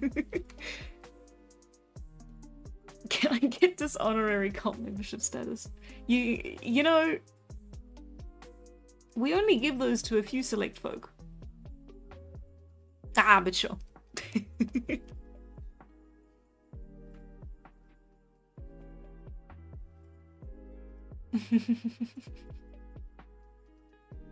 I once again ask for suspiciously Miku-shaped character.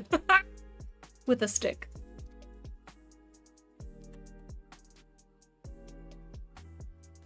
Actually, hang on.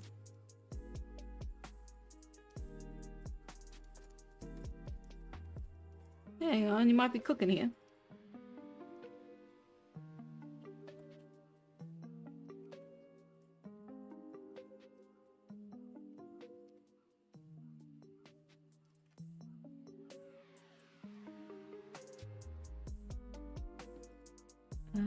Okay. Woo, I'm just...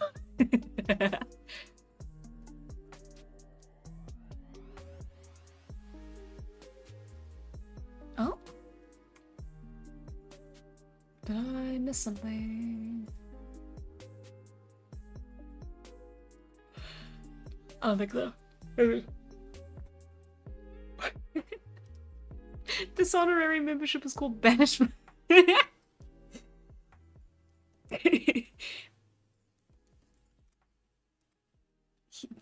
In front of you are 2 pills. The red one will give you dishonorary membership. The blue one will ban you. If Hannah was cool, she'd make a character doing the first ever middle finger. Well, hey! Get out of my way. I'm extremely susceptible to reverse psychology. Or just regular psychology.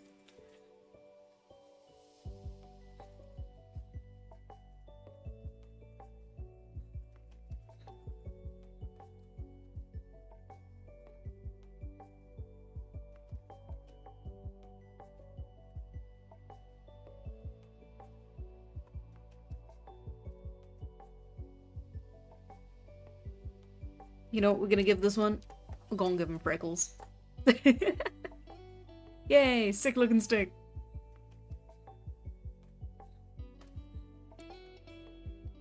Hannah was...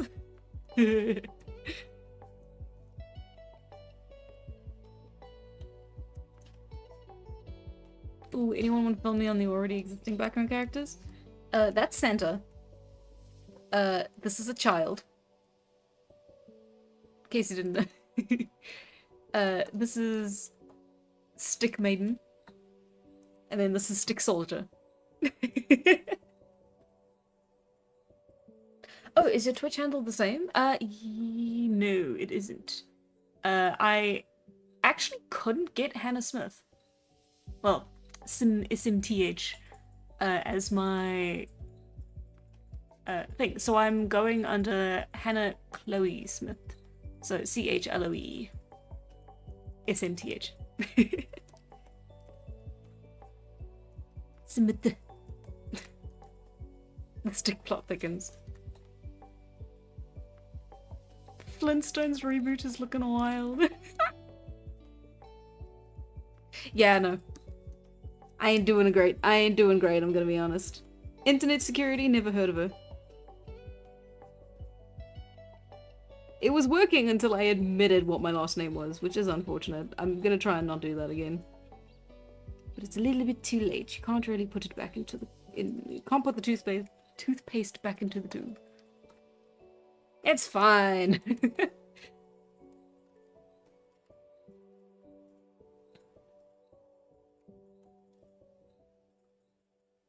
Oh, the old guy with the long beard and short hair. This it? He got long hair. Actually, it kind of doesn't suit him. It's fine. Wait. Well, I do admire your braveness. Sometimes you scare me. I scare myself. I'm very good at that. Is she a stick SMTH? Yeah. You can't put the milk back into the udder, yeah. You stop doxing yourself. Yeah, I might actually have to put this VOD down now that I think about it. I may have given away a little too much. I mean, yeah, that was kind of the logic behind it. Not only is Smith the most common surname in the world, but Hannah is also one of the most common, like, women's names, at least of the, like, period I was born in. So, yeah.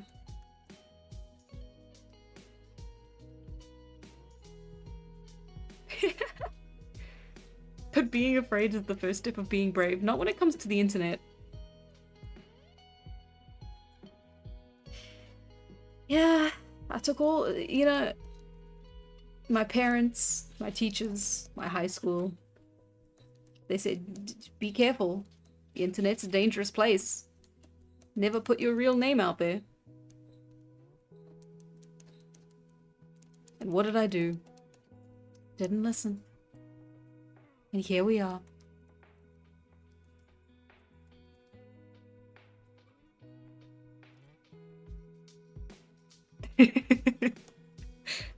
Shut up, streamer, let me aura farm. Okay. Sorry. I'll be quiet. Hannah Smith might be Jane Doe at this point. I certainly hope so, otherwise I'm in trouble. You can't put the dad who went out for milk back in the house. If you get NordVPN, if I ever get sponsored by NordVPN, I'll probably pitch it. I'll start that as the ad. You know, I've doxed myself on the internet multiple times, but thanks to NordVPN, it's like I'm not even where I am.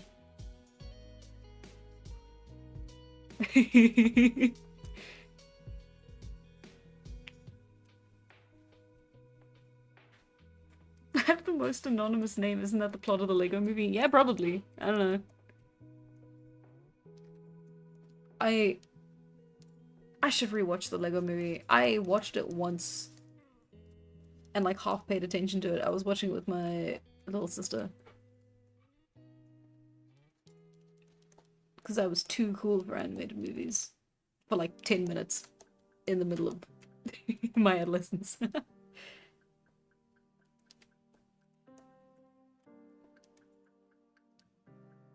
This is the most generic looking man I've ever seen.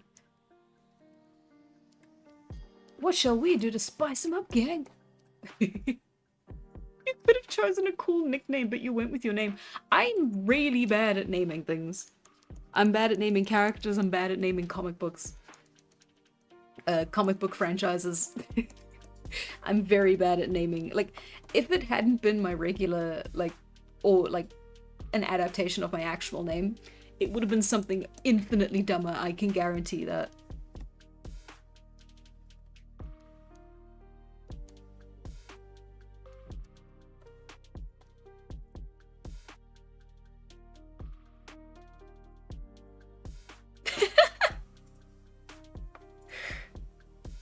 I'm loving the NordVPN openings.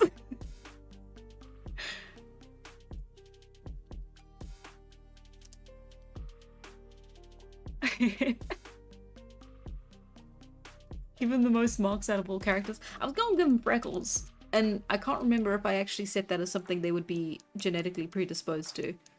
So I might have to take him out later. Because genetics are slightly more important in the Immortal universe.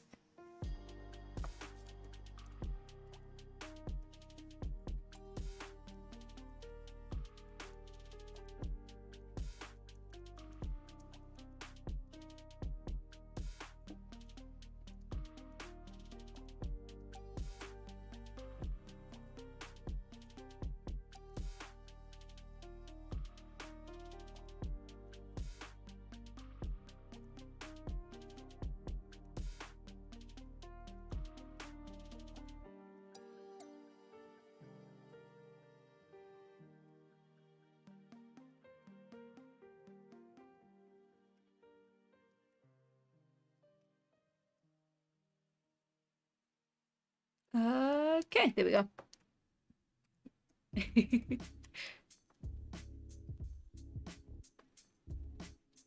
Pants were first invented in Europe, so it would probably be more accurate to your... am I missing part of the conversation here, I feel?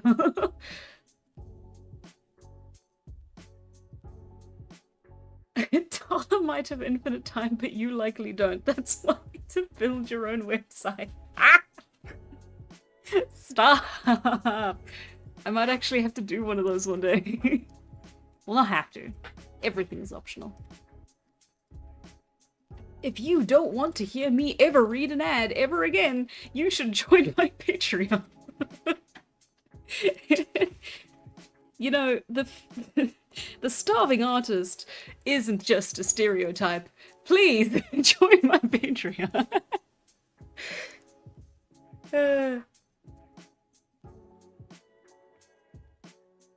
We were told that genetics are important in before the eye color caste system gets implemented. Give him twin tails. Wow. Wait, no, hang on. Ugh, that's the thing. People will get... Okay, not you guys, I'm hoping, but like, I'll have some comments about him not being masculine enough. Which actually makes me want to do this even more, so this is fine.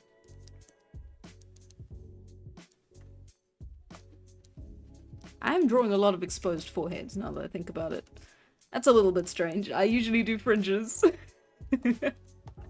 If you're an NPC, you have to show the forehead.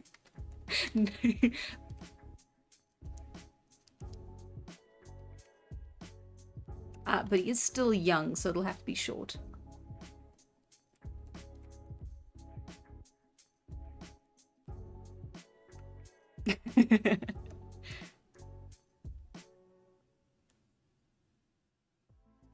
I will unjoin just to listen to you do an ad read in character. Which character? This character? Tala. I did draw Turan as a Chad once, that's amazing. Male pattern baldness. The worst disease in history, you're not wrong. I don't know. It's been strange watching a lot of the like younger like men around me, like in my life, be so worried about male pattern baldness, because it is something that like I've like recognized it as something like older men deal with a lot, but I have never once seen it as like a detrimental thing. I completely understand it. Like if I started losing all my hair, I'd freak the fuck out, but I don't know, it feels normal. It's like someone having freckles. That's just what happens. You can't stop it. It's natural. It's fine.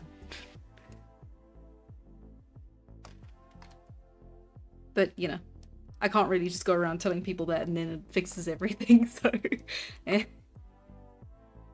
Does this guy have unlockable dialogue? I shall defeat you, Kaiba.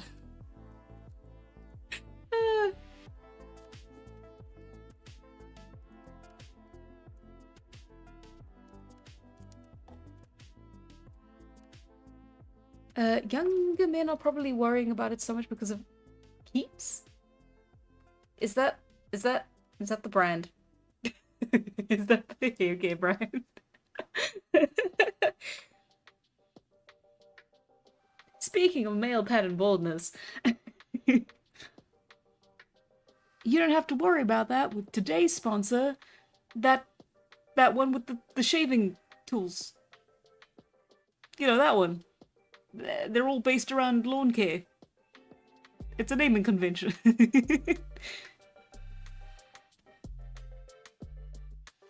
Until you get the dreaded double bowl cut.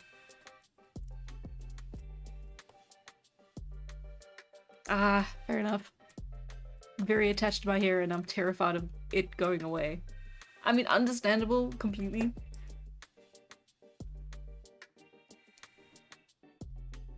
But it's fine. I mean, women do get it as well when they're much older.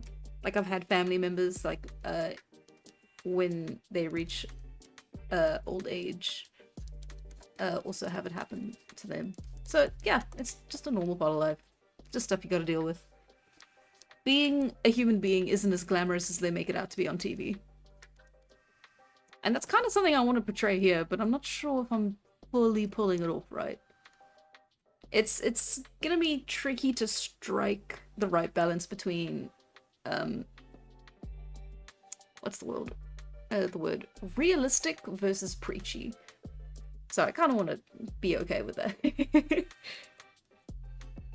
Manscaped's whole marketing is grooming but manly. Yeah, I will admit though, it's very fun to see the relation to lawn care, because you can see where their marketing team met up and just drew on a whiteboard all the things men like. What do men like? They like trucks. They like monster trucks. They like the color red. They like the color blue for different reasons. They like construction. What else do they like? They like lawn care. There we go. We got it. What's like a lawn? Your hair. Welcome to Manscaped. Hey, welcome back.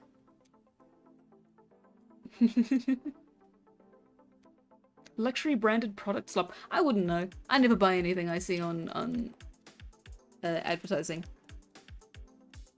Like YouTubers or otherwise.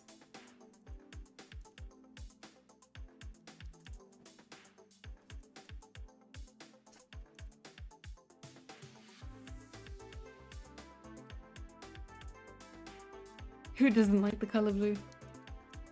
This guy. He hates the color blue. The sky is his nemesis.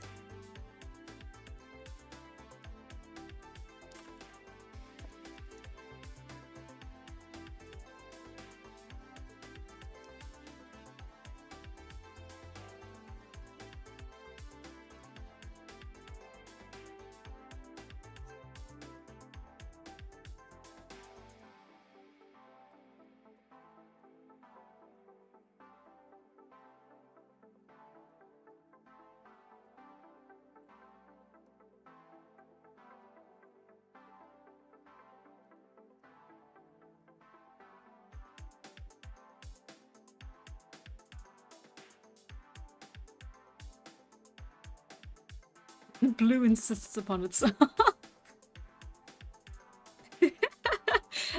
Can't believe we got all the blue haters in the chat now.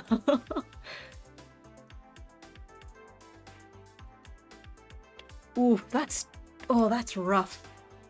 That's a good idea, especially for YouTube, because if the product was high quality, they probably wouldn't be advertising on YouTube. Oh, that's a blow. Don't let the advertisers see that one. I'll never get anything on my channel again.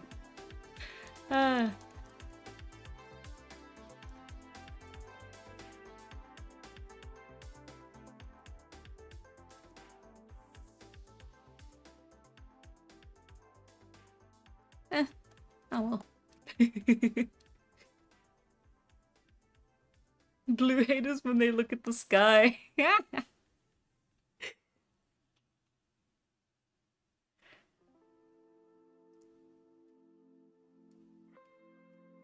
Oh, nice. I once had a moment where I needed an umbrella and the only one I had was pink. I thought to myself, I can't use that. It's pink. Wait, why the fuck does that matter? And I was cured of gendered thinking. If only it was that easy for everyone. I still have, like, gendered thinking. It sucks.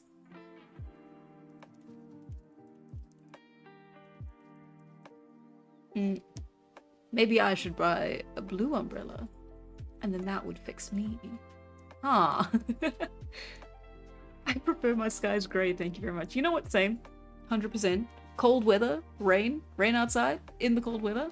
Absolutely gorgeous. Majestic. No notes.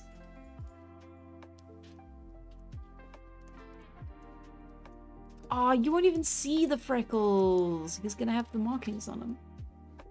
That's disappointing. Maybe he goes really overboard with it. It's a paranoia thing.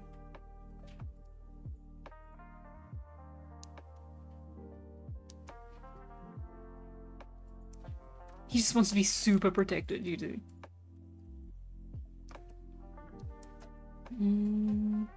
What else am I forgetting? I didn't give you a little bit of ephemerals. I didn't do that at all. I wonder how I get anything done in this.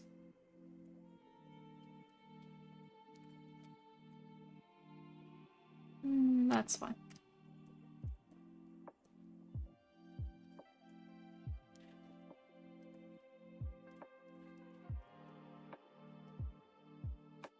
Give them little twiggies. Little jingly janglies. Men should be allowed to wear dresses. 1000% agree.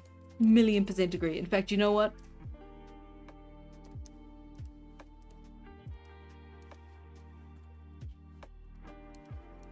There you go.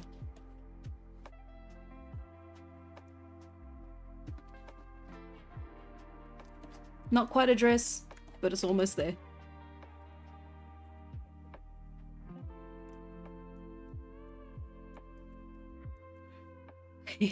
Yeah, and the markings. That comes last, though.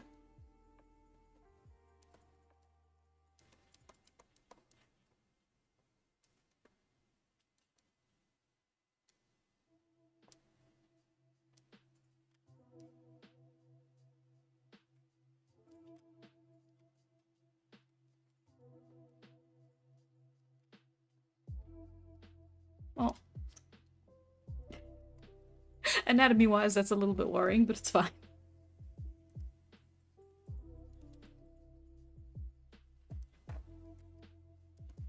Remember, guys, we've got to make 50 of these before midnight.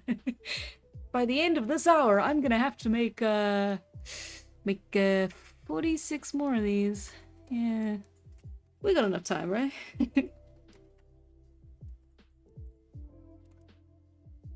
Hey, I'm so glad you caught a live stream as well. Awesome you're here.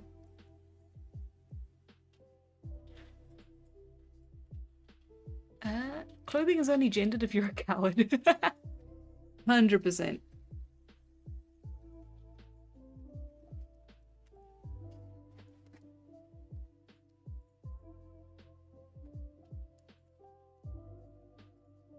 I do find it very funny that basically the only difference between like kilts and skirts is the posture that you have when you wear them.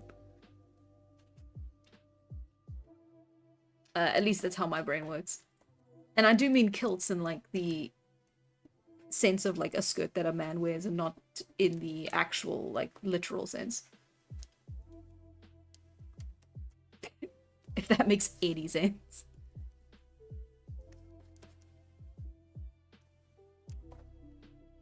You've got to draw and write an entire volume of Immortal before midnight stat. God damn it, you're right.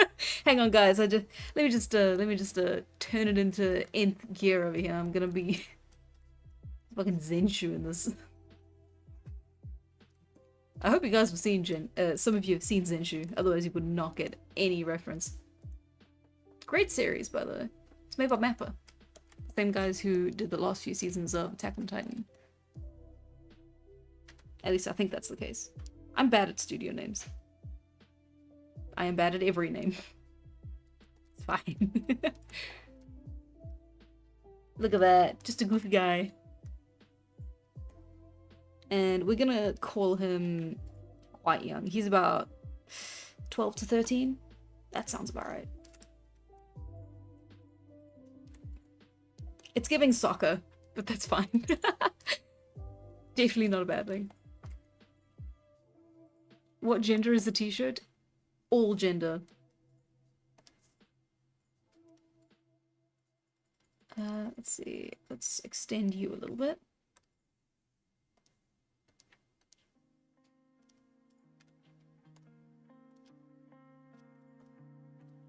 No!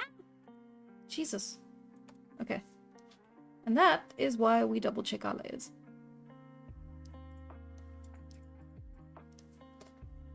I didn't just briefly delete everything we've done. That'd be embarrassing.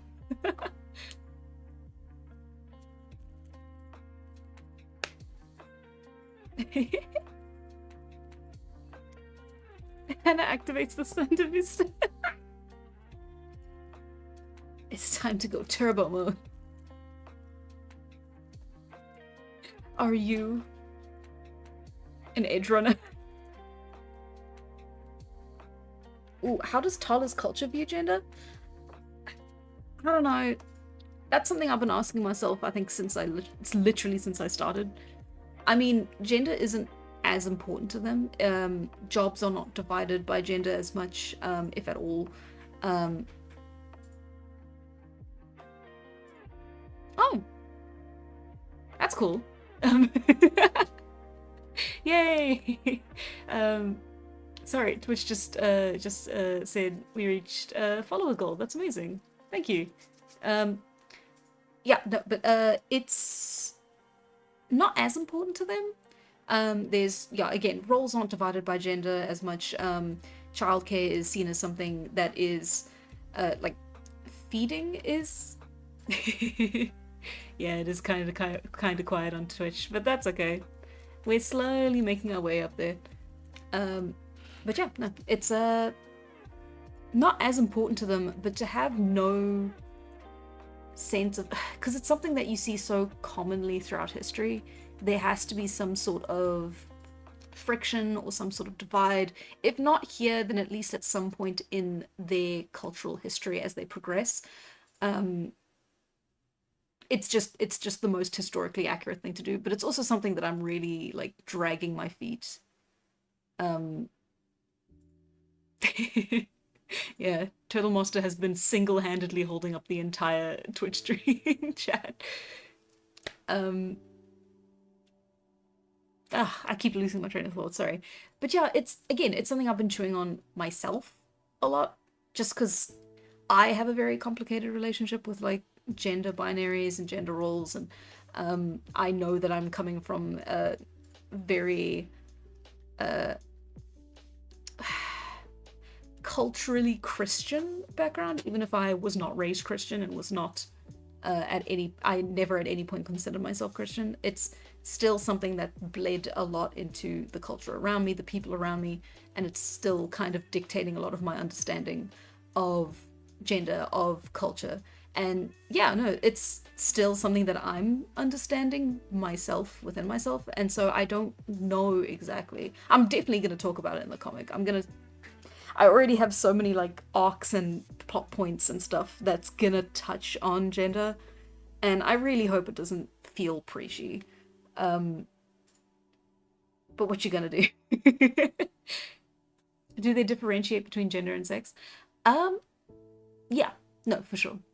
Some people just identify as what they identify as, and no one cares about it because there is no vested interest from outside parties in vilifying those groups. And that's actually something you do see in other like very ancient cultures. There's a very old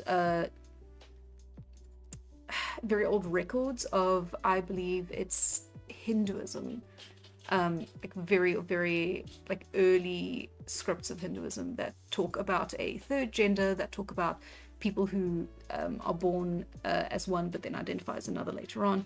It's all very interesting, and it's something that I do need to delve a lot more into as like queer history, because I do want to be able to like, again, represent that kind of stuff naturally without it being like preachy. So yeah. Good night, Gaha. Thank you for coming.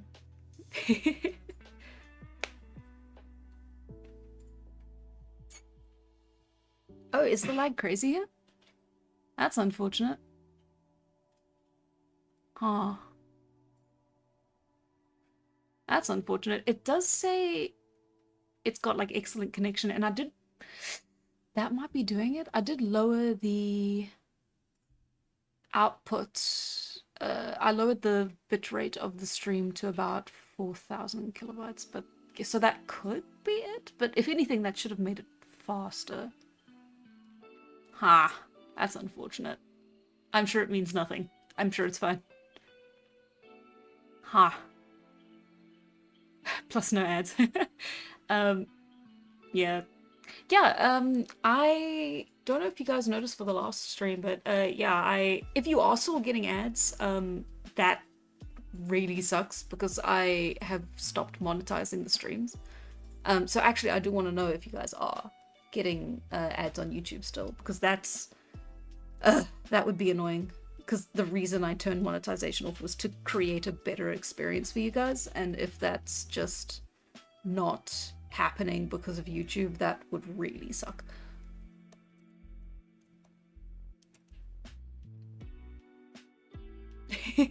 The way to not make it preachy is to make the conversations make sense in the world, or have the jokes be very funny. I agree. Comedy is a great way to make to make things feel more I don't know. I suppose it smooths over the friction that people might feel. But yeah, good idea to use comedy and or really good lore, which I think I might go for as well.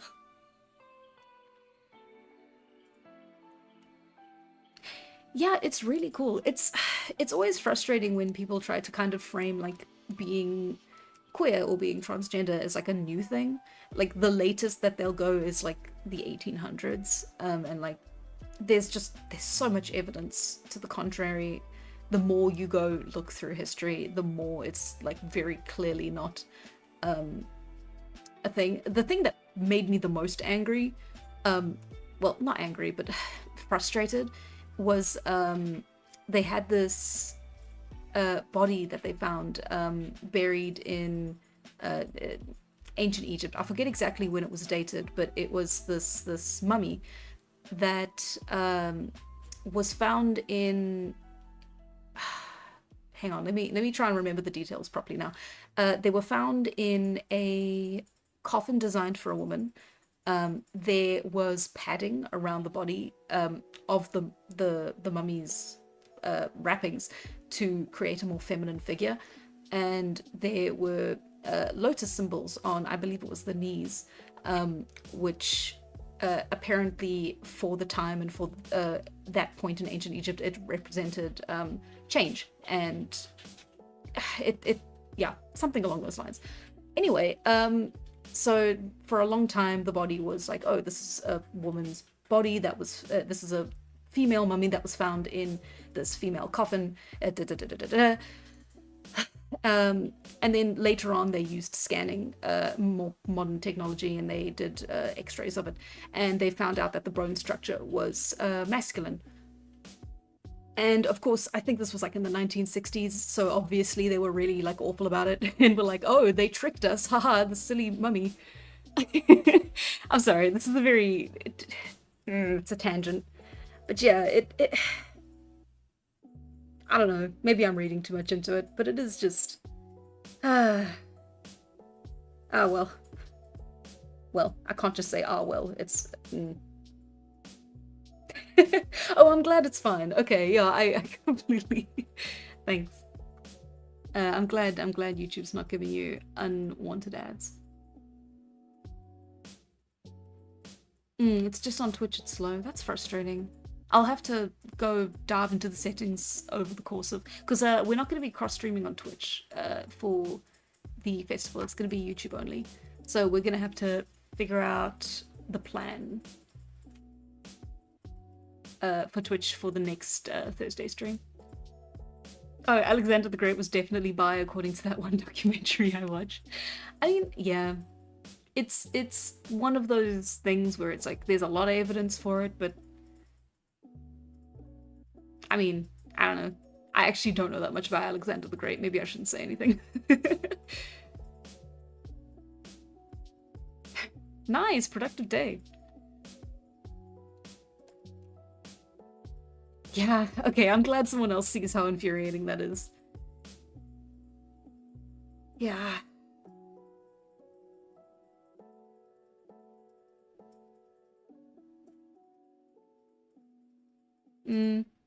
I mean, I was super productive this week, but it's because I kind of had to be. There was a lot of stuff that needed wrapping up before this weekend. But yeah, I find the best thing is to create a deadline you can't escape and then panic about it. My shoulders are so sore because I'm stressed. But it's fine. Because I did it all. So I am no longer stressed. Now I just get to sit back and chill. But yeah, no, I'm sorry. It sucks. I always I know what it's like to not feel productive, and the important thing is to not let it snowball. Because it's easy to feel worse about yourself and then keep feeling worse about yourself because it's like, oh, I didn't catch up. Oh, I'm still, if I'd been more productive in the past, I could be so much more ahead now. And that's never a good way to look at it. Just always start a new day like it's a fresh slate, clean slate. And I find that helps me immensely, so I hope that helps. That's kind of the best advice I got.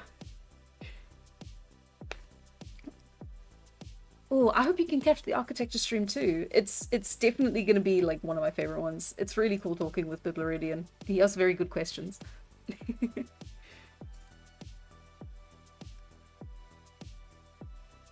Oh, good luck with helping your neighbors move. That's hectic. That's a huge job. On your birthday! Oh no! I need to read the whole thing before I reply. Oh, happy advances on your birthday. I hope you make it. But good on you for helping your neighbors move.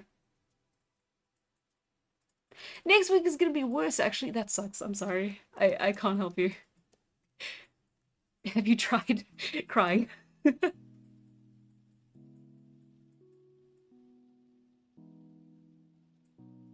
Right, yeah. The main issue really is that for like historical times, at least they definitely had the same phenomena, but they didn't call them by our modern terms, which complicates everything 100%. Exactly. That's what I was saying. Like the Hindu texts call them something else. And it's like, hmm. Anyway, where were we? Okay, so we've got Knock Off Miku, Santa, Child, Stick Maiden. Oh, nice. They helped you move when you moved.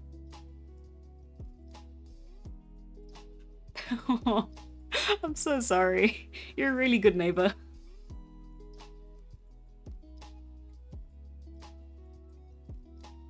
Oh, that's a very sweet. Okay. I do actually have to get back on track now.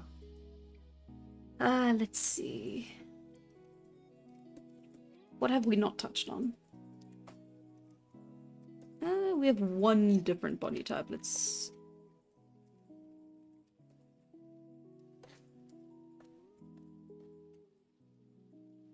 Oh. Every society needs a gossiping auntie. Oh, I'm glad it helped.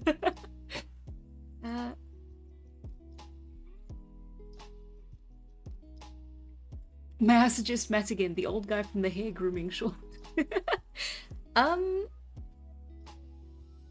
Mott. Yeah, no, for sure. But we've already designed Mott, so maybe not. Wait, no, hang on, I've got the picture up. There he is. Am I thinking of the same short?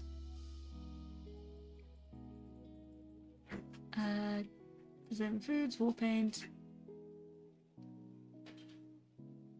Is it the hair and hairstyles short? Must be.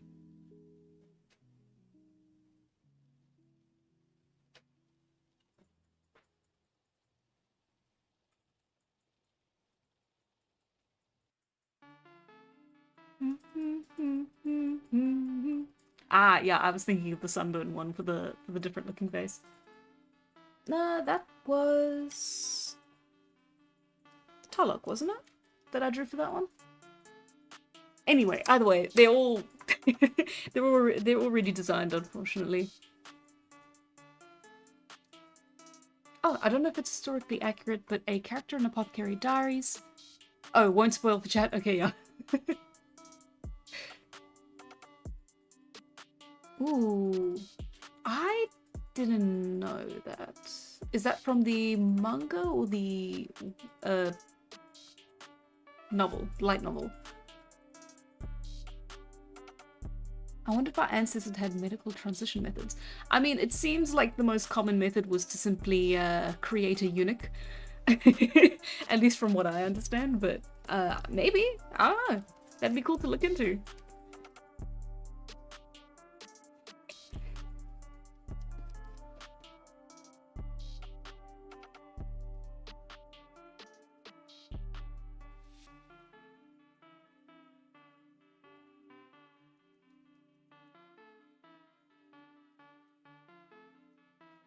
Immortal brand shampoo coming when? Immortal L'Oreal, because you're worth it.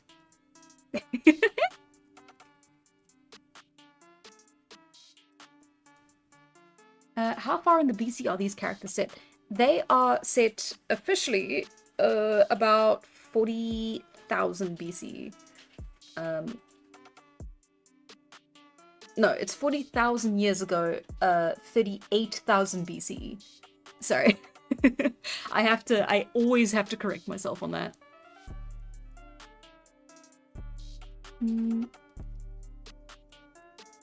Let's see what else I can do. Alright, I was gonna make the annoying auntie.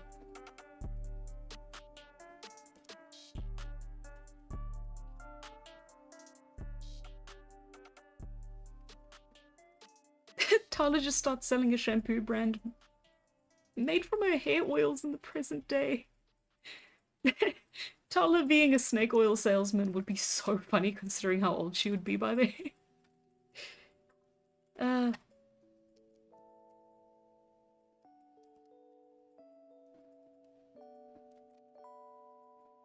How nose? That's not a good nose.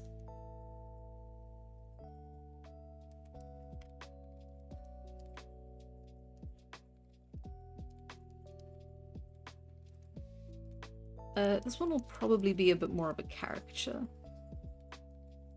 But let's see if I can actually make her look correct off the top of my head. I do actually have a little bit more trouble with older characters.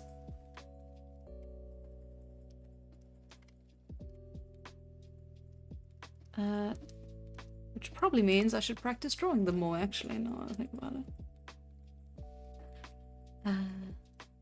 You say BC, does that mean the crucifixion is canon? No, I said BCE.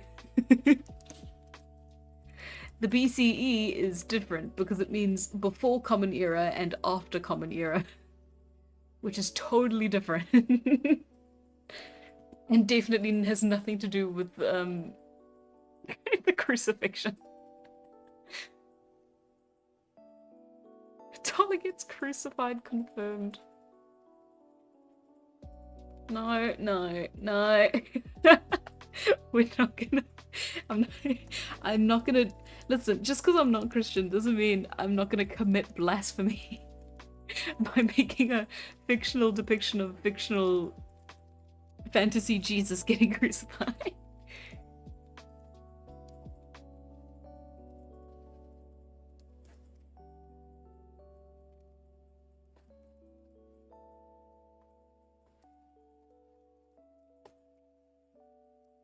Ooh, that'll look so much better. This is kind of inspired by Rough Nut and Tough Nut. And a little bit of Link, actually, now that I'm looking at it.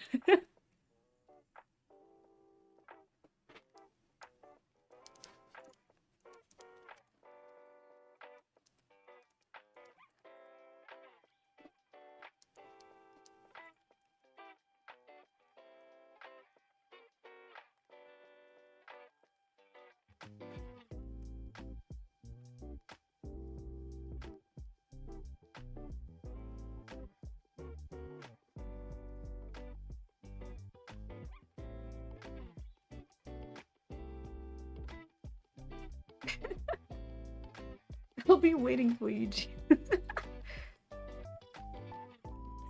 For your second coming. Carl is omniscient. Yeah. Let me know when you come around next time. I'll be here. Yeah, no, just chilling.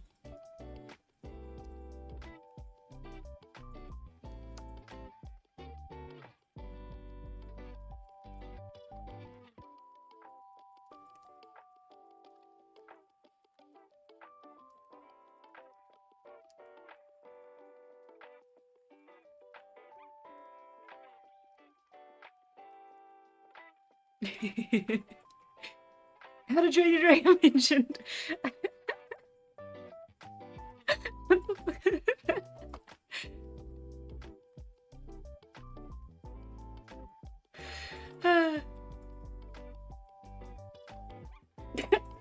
Tala getting sad because they executed that really handsome carpenter that fixed her roof that one time.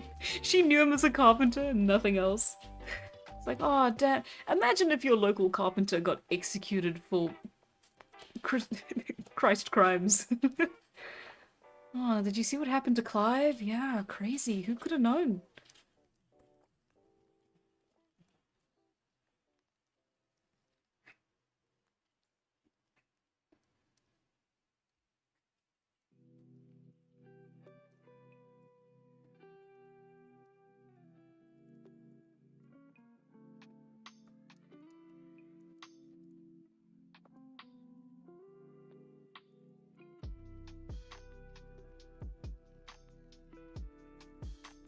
She could look meaner.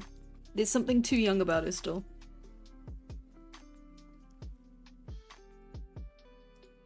It's the forehead.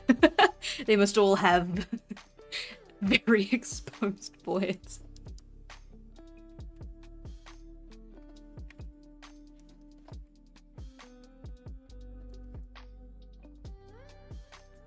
Nah, it's probably that her eyes are too big.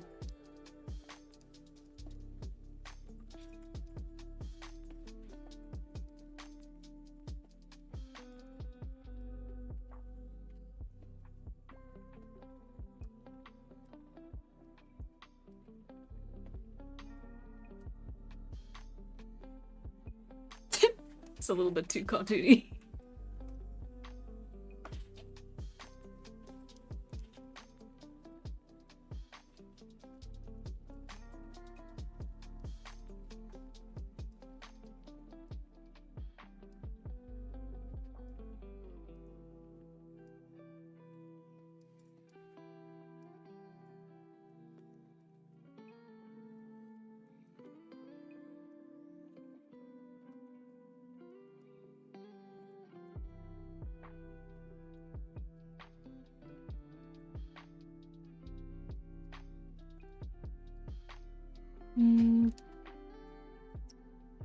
What am I missing, do you think?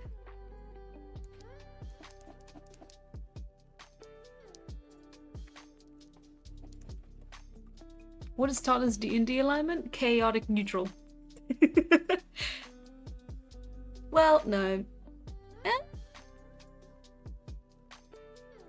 I think depending on where she is in the story, she'll be either chaotic good or chaotic neutral. But not too chaotic, so I don't know, I can't really say. There is no war in Ba Sing Se. Yeah.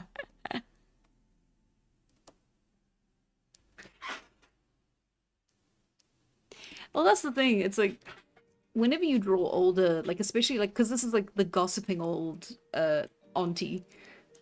Like, that was the intention. So I think she is going to end up being a little bit of a caricature by the end of it anyways. Because that is the intention. Her character is in itself a caricature.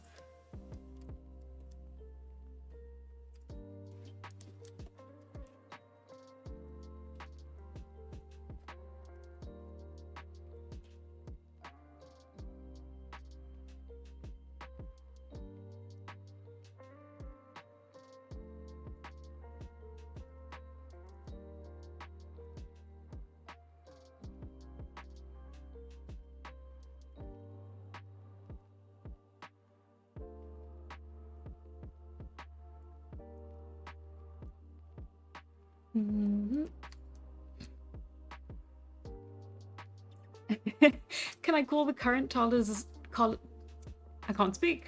Can I call the current Tala design Tala early and her Grand Priestess design Tala mid? Yeah. Oh, bye, Superstore. Thank you for coming.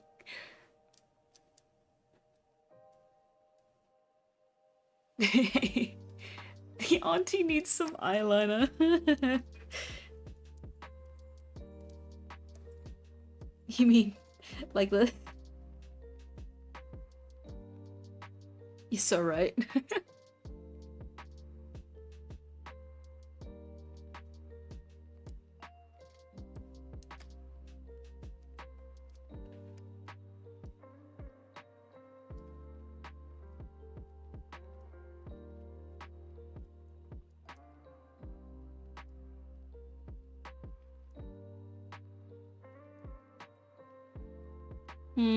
She's still missing something. I'm gonna have to redraw her later.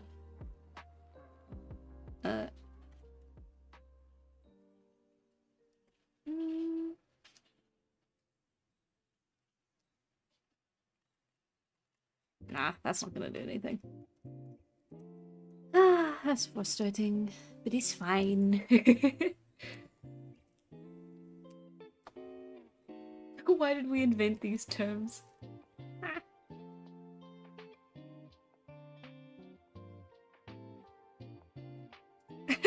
Chaotic neutral Tala be like, hey, check this out. Throws baseball-sized rock at a hippopotamus, ruining the whole. Okay, maybe not that chaotic. She starts off relatively well-meaning.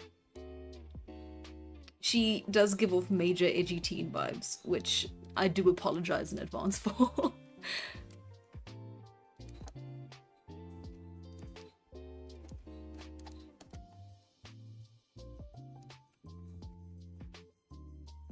Yeah, let's see if we can redeem her through the body language.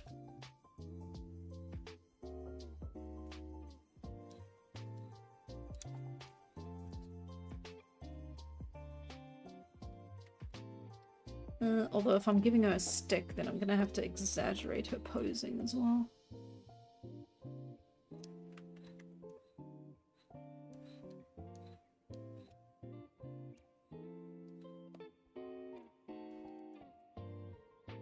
Which, who knows, maybe that'll fix her.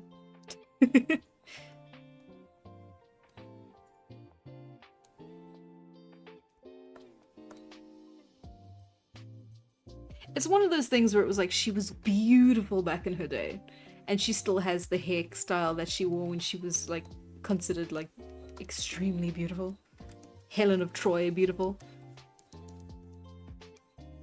It's just that her personality soured over time. It's not a phase mom proceeds to be in a phase forever. Exactly.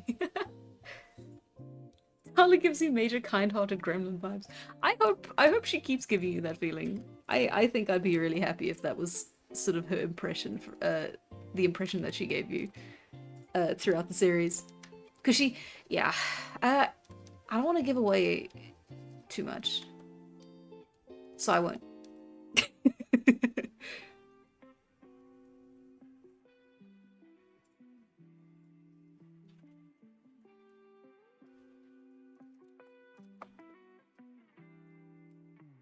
I was one of those, no right to judge. She's figuring herself out. She is figuring herself out.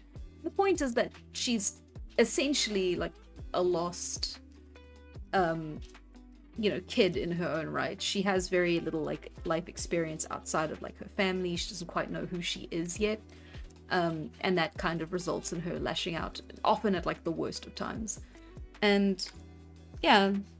And it's a little bit of like, I hope maybe like a universal life experience where it's like, yeah, no, you did stupid stuff as a teenager and you regret it, but it happened and you just have to live and move on with that. And yeah, it's gonna be that times like 1,000 years, so. Oh, just the longest hair, actually, I've decided. It's so smooth up here. And then she's just got an Inuyasha mane in the back here. Hang on.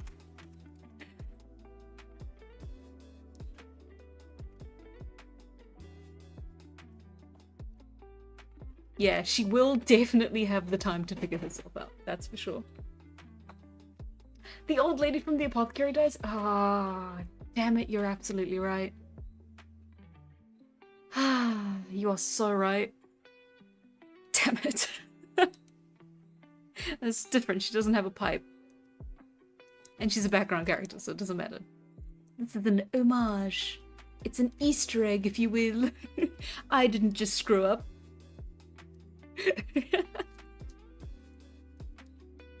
Okay, hang on. So she's got quite a twisted spine in the back here. And then that's where the pelvis is. And then she'd have these bent knees.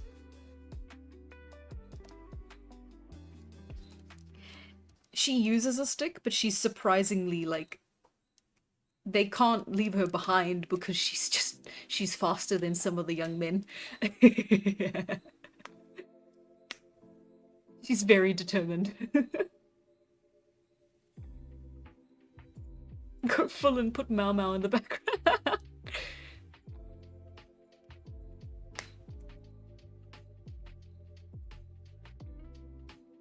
How is Tala not going to just become a psychopath as the series moves on? Great question. Anyway. I have thought about that. But that's spoilery.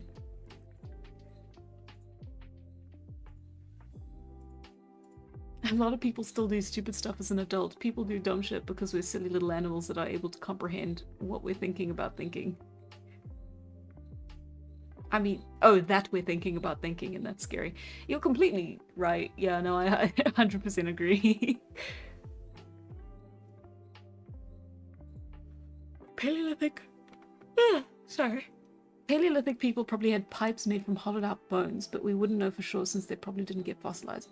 I mean, maybe, but then they'd also have to have something to put in those pipes. And I'm pretty sure tobacco is American? Unless I'm incorrect. I guess they could have other stuff in their pipes, you know. Where do you think they got all that hemp?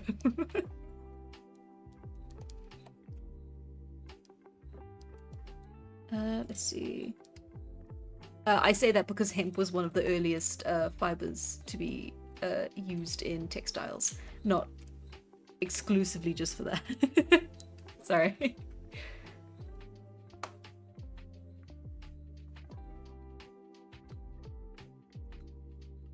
Well, does America exist in your world? Yeah, an analog for America. I mean, not culturally, just environmentally. I'm gonna try stay very far away from American cultural analogs, because it's depressing. It's probably gonna find its way in there anyways, though I know too much about American politics.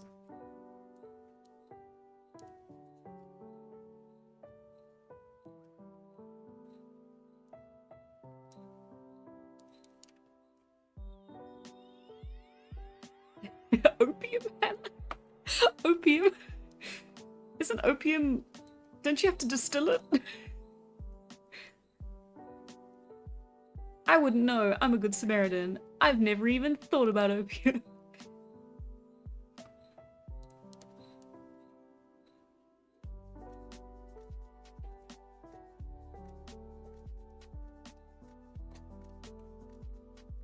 Tala could always get betrayed and thrown into the time chamber. Who told you the plot?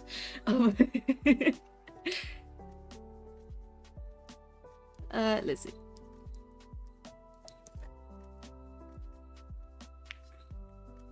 Who doesn't know too much about American politics? It's basically global politics right now.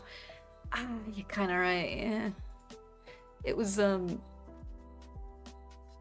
yeah, no, when, like, way back, like, everyone's forgotten about it now, but when, they broke Grok, and had him talking about, like, the Boer stuff, there was, like, a huge thing, in our local politics, where it's like, we had our president go to, like, have an in-person talk with Trump about it. I can only assume it was about it, because it happened, like, literally at the time that we were discussing it. And it was, like... to I think that was one of the topics that was covered, like among others. But yeah, no, it was yeah. Even our local politics are American politics now, with a good old. Well, he's not really around anymore, is he? It was up until a couple months ago. Poor Elon Musk. I can still hear his voice sometimes.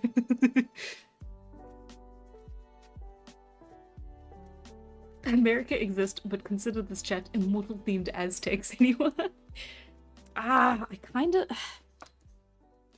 Yeah, the Aztecs are really cool. It's I think I really love specifically. That's the thing. I know nothing about Aztecs, and like Mesoamerican cultures, but I think they're really cool, and I should learn a lot more about them because I really like cultures that developed so independently of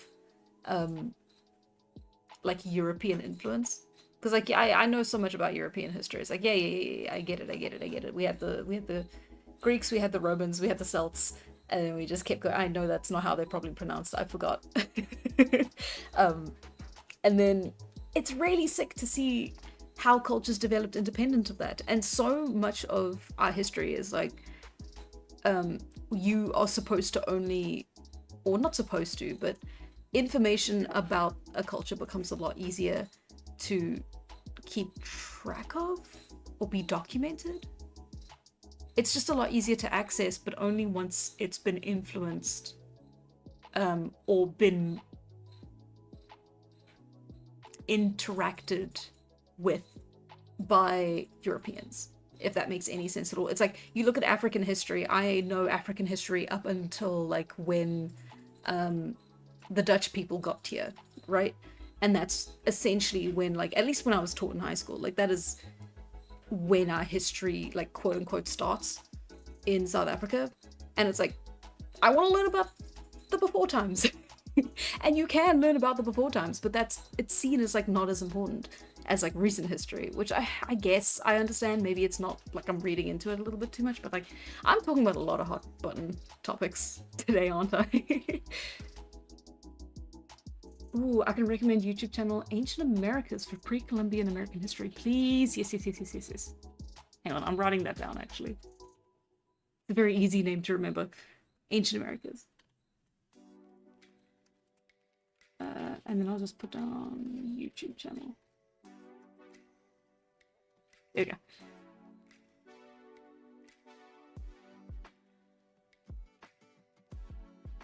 You pronounce Celts like you're from Boston.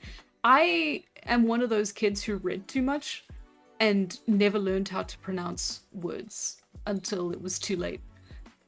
Yeah, it's Celts, isn't it?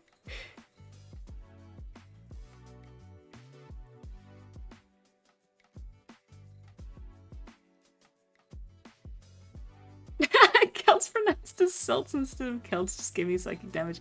Okay, I fixed it, okay.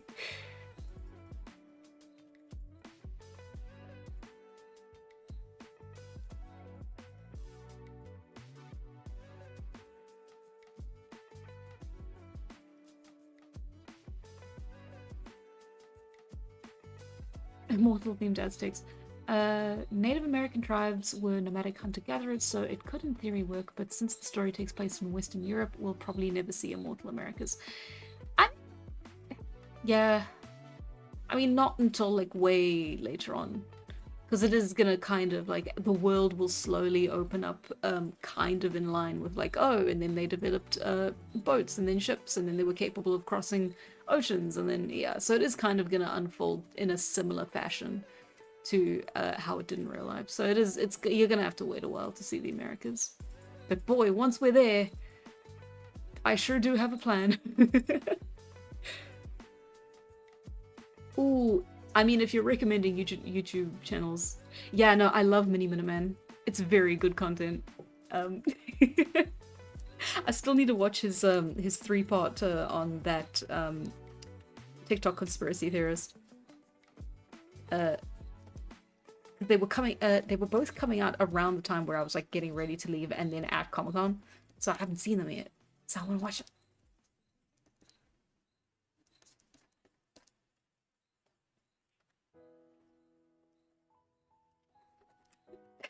You can see as I'm going, they're getting they're getting scrappier.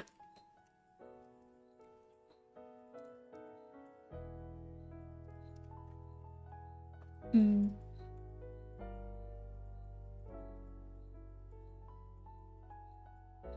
Oh, it's Celtic if you're talking about the culture, but Celtic if you're talking about the sports team. You know what? That is actually really helpful.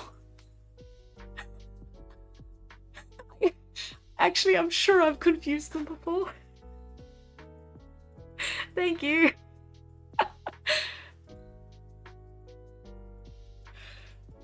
Okay.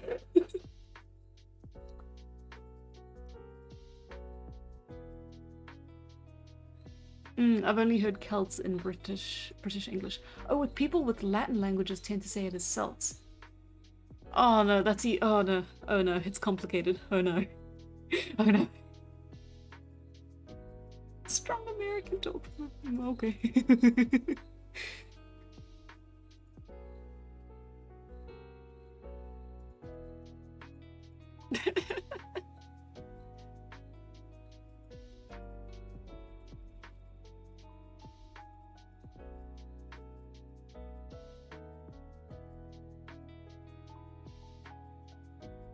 Yeah.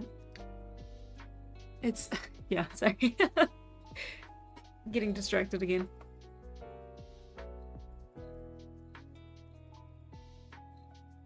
I mean, I do wonder if maybe we'd be a much more united and egalitarian species if the continents had never split before we came around. Unless life as it is couldn't exist without it separating first. I mean, if we look at like Europe, modern day Europe as a case study for like that concept, I mean, there's still a lot of divide, and there's a lot of patriotism for each individual country, and there's a lot of like personal cultural identity that comes through with that. I mean, for sure, today we put a lot of emphasis into, you know, larger physical differences that came about from like adapting to different environments, you know, skin color and eye shape and stuff like that. But ultimately, I think we probably would have still had the little characters. I'm still smiling. The avatar's smiling while I talk, and this is maybe not a fun subject, but yeah, we still probably would have found a way to have conflict. I mean, we certainly have throughout like all of history. So I don't know. I don't think we'd be more harmonious. I just think travel would have made them a bit easier, a little bit historically, which is depressing to think about. I wish it wasn't the case, but I don't know. That's kind of what my brain comes to. Okay, let's get this old auntie drawn done, and then maybe we'll have enough time for one more, and then I shall have to call it.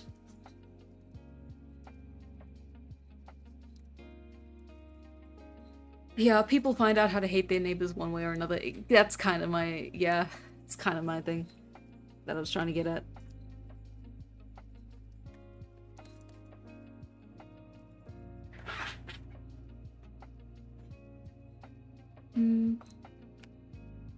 Mongol Empire in Pangaea would go crazy. Oh no. Oh, could you imagine? 95% of all humanity is descended from Genghis Khan.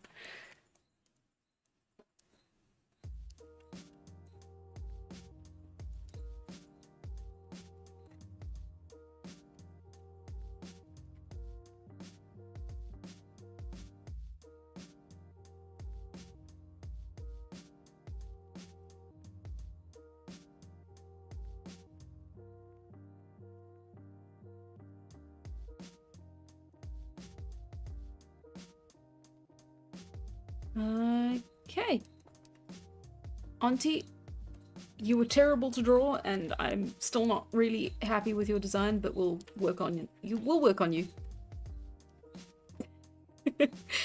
I'll come back later.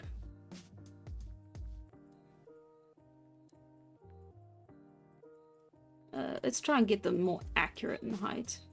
She's got a huge slouch and a bent spine, so let's put it more down here. Kind of looks like they're posing for the worst, the worst kind of cover.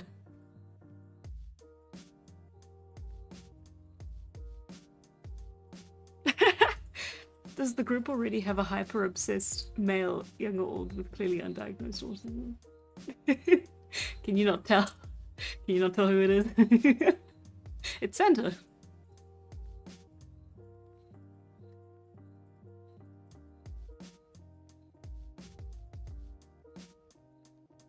Oof. The babblefish.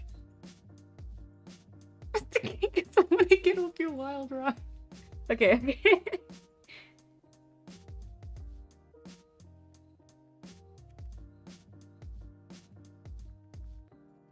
If there wasn't oceans, the stream wouldn't be possible as we wouldn't be speaking English. That's interesting. Where does that logic come from? Would it be Latin? Please say it would be Latin.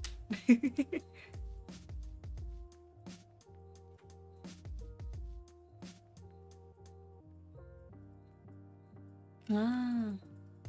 We'd be speaking Mongolian. Ah. For sure, for sure.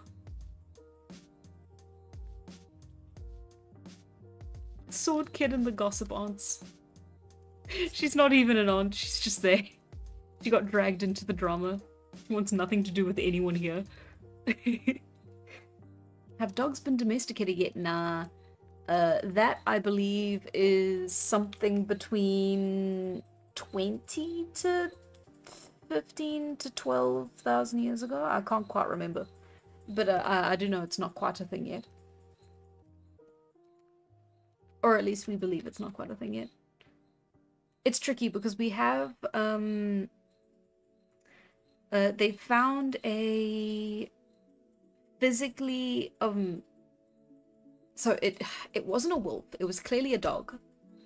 But then there's also like the time you have to account for that dog to, for that wolf to have become a dog. So I'm not entirely sure, but it's yeah, I'm sure it's after this by quite a big metric. I mean, she could still find a wolf. They're cute. They're the puppy. There's no dogs was even the point. Oh. Oh, will you be doing domesticate spec when the time comes? I mean, I think that would be interesting to kind of be like, because like I haven't put much thought into it because I am just basing everything off of like current species. But I have thought about how I could maybe tweak things slightly, like in a little bit of a realistic way, to create unique cultures based around that. So it's like, okay, well, instead of silkworms, what if there was like a species of spider that we don't technically have here that is capable of being farmed in bulk? And then from that, we would get a culture that developed, you know, like beautiful silk-like clothing and cloth, and it could be lightweight and breathable, and it would be really interesting because you could build an entire civilization off of that concept and off of that fiber. Well, not, yeah, like the concept would be the starting point. You wouldn't build necessarily a whole culture off of just that. But it would be really interesting, and then that's like a semi-realistic way to approach it as well. It's not like, oh, we have them fantasy dragon glowworms and they use their soul energy to hop. Like it's a little bit more rooted in reality, but it's also still like a little bit fantasy, which this whole series kind of is already. It's like it's Earth, but it's not really. It's a little bit fantasy. It's spiders, but not really. It's a little bit fantasy. And then from that extension, we could also have yeah, we could have like different species of bovine that don't necessarily exist in today's world, and we could have like really big ones, or you could have a species that is really good at traveling through snow and then like people ride them, or you could have like a different kind of like, yeah, like domestication could be like more evolution. So yeah, that'd be really interesting. I think that would be sick. Immortal Irish elk, immortal Irish elk, immortal Irish elk. That is what I was thinking. I think Irish elk are so cool. Massive deer. Just big. Megalosaurus is their literal name. Massive deer. And you're telling me we don't have a million stories about them? Oh, fun fact, domesticated foxes can be used as both cats and dogs. For, like, labor? Or just to cuddle. To pet. Oh, the spider culture sounds like Gorman from Star Wars. Damn.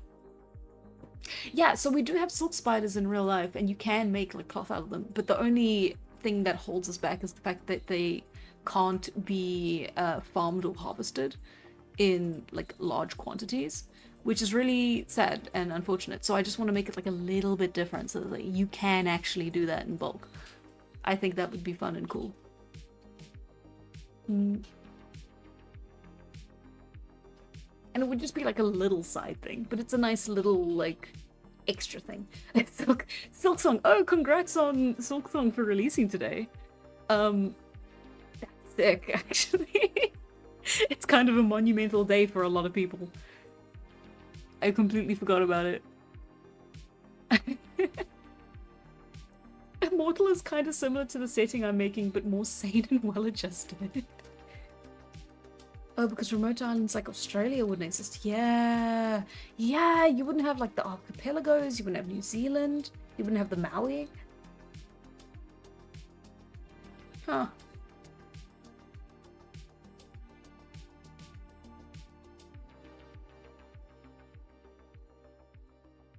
Yeah.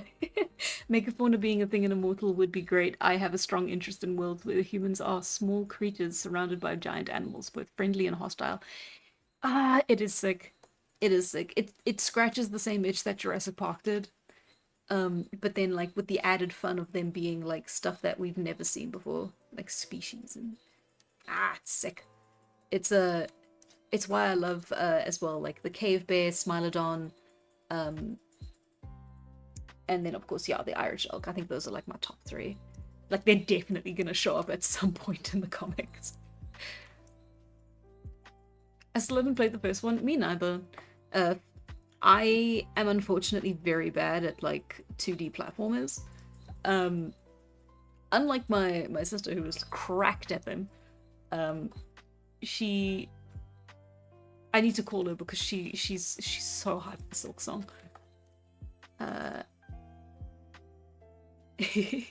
They could be spiders bred to produce massive cobwebs of silk that is then harvested. That'd be cool. It took me an hour on checkout to buy Silksong. Like, in person or like on Steam. That's insane. Ooh, did megasloths ever go extinct in the world of Mortal? I mean, if we follow the same rise and fall of like the glacial maximum at the same points in time, it would probably follow that like most of the megafauna would perish, unfortunately. I want to keep one. I want to keep one. Just one. Just one. For me, as a treat. But yeah, no, we'd probably lose all of them, which is very sad. Whether it be hunted to extinction or climate change. Yeah, that's the thing. I want to love Hollow Knight. I want to play it. It really, like, the 2D style is so adorable, and then the play style as well is like, everything's so smooth, and the fact that they made all of it, it was like hand drawn. It was like drawn digitally, and then they did everything on layers, and it's like I know how they made it to an extent. And it's so fascinating, and I really want to support that kind of like ingenuity and that kind of creativity, and like it's such a gorgeous world. And yet, I can't, because I suck at 2D platformers. One day. It will be my Dark Souls. One day I'll learn how to play it. We should do a big strapping young lad. I think that's the only one we haven't really covered yet.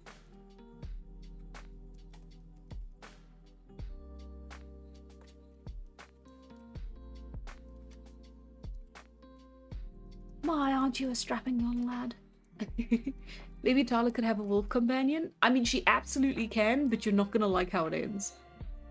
If you think human lifespans are short after 1,000, 2,000, 3,000, 40,000 years, you're not gonna like wolf companion lifespan. Check the lad.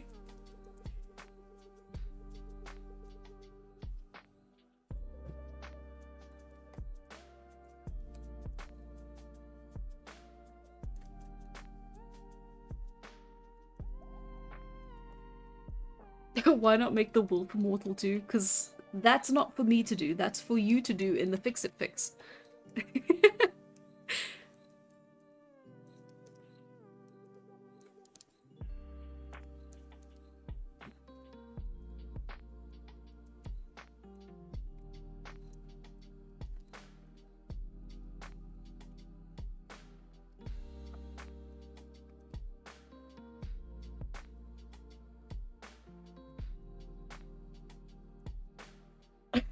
Strapping young lad draws Danny Benton. Shut up.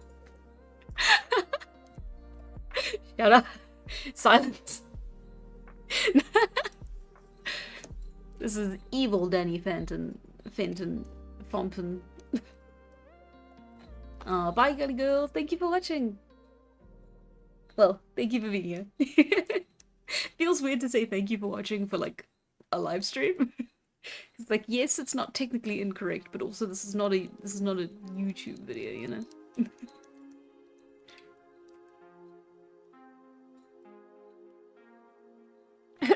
Tyler should have a clan companion. They could live to 600.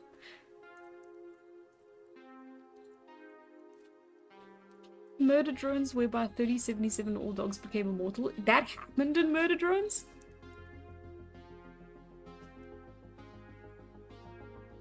Okay, hang on. He's got to be strapping, but he can't be that strapping. I need to remember my tenets. My realistic body types promise.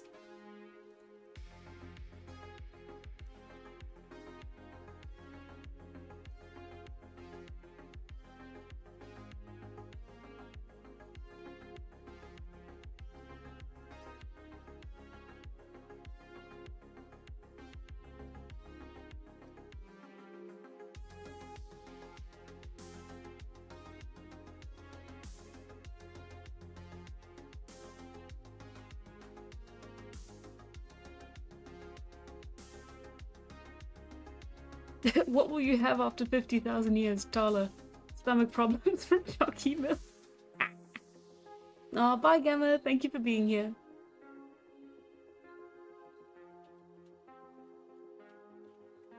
Tala could have a sidekick, Shorter the Immortal Boy. Why? It's just Batman and Robin. It's just Robin.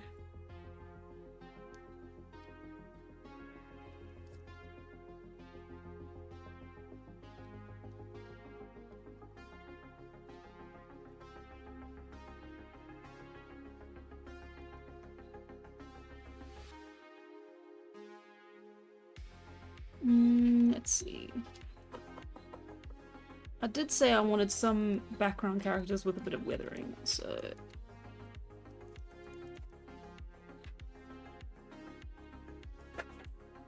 Oh. Ah!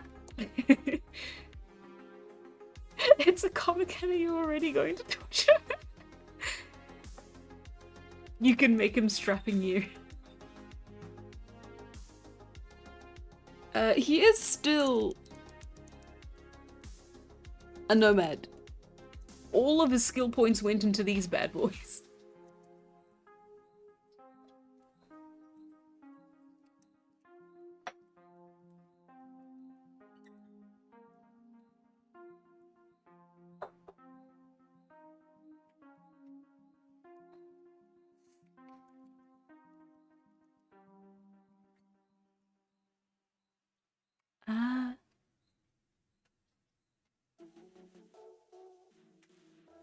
Also forgot to give her and him tattoos.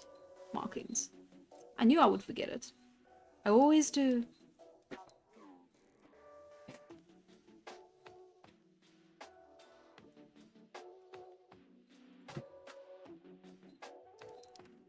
Let's see.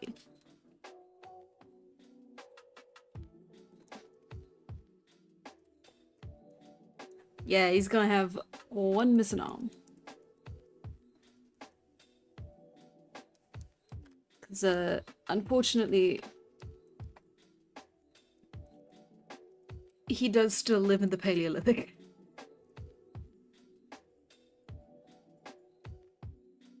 He's still strapping, don't get me wrong. Big, strong lad. He was left-handed, luckily. Oh, good night, Unbearded Viking. Thank you for being here. It was awesome to have you.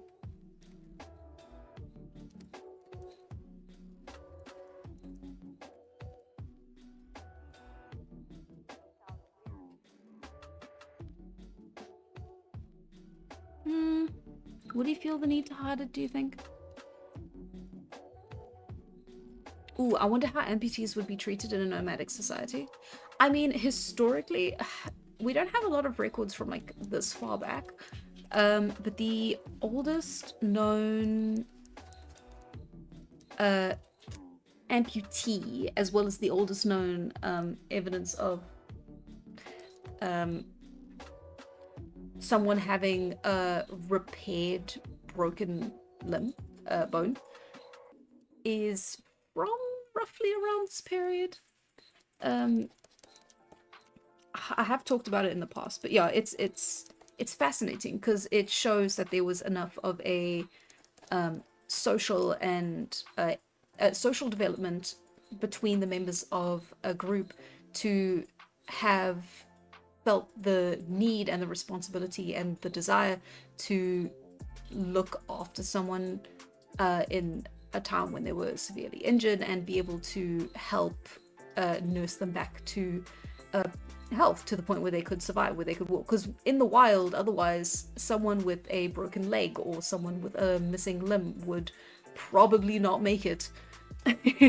At least not on their own. And it's one of the greatest signs of humanity that we have in our recorded history, is like this first evidence of people caring, of people being in a society that looked after one another. And I think that's amazing. I think that's really cool. I've heard some really poetic things said about it specifically.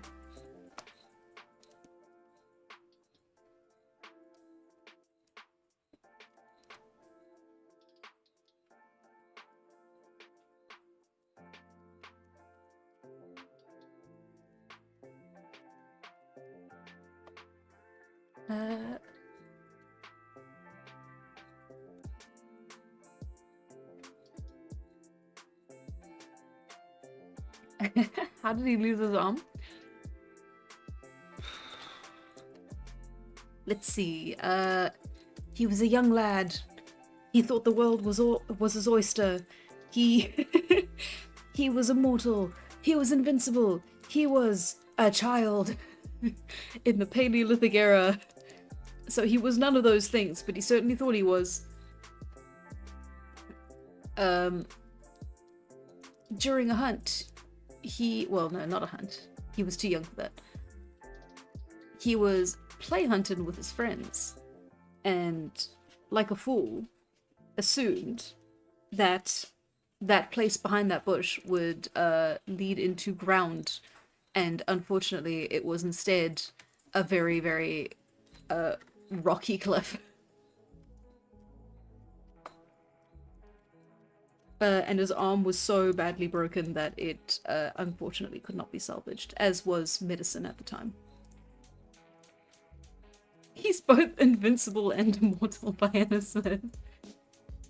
Stick your hand in that behind. Wait, no, your guys' backstories are better. Hang on. Let's see. And then it could be an honor thing. He has to cut his hair short. I'm still learning. I know this because I lost my arm in a really dumb way.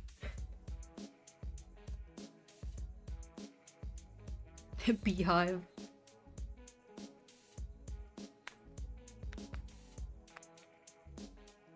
Tala, if Tala was Ned. That's so mean. No, Boulder fell on a minute to cut it up 127 hours style with a stone knife. No thank you, actually. Actually, no thank you. No, no. I actually don't want to picture that.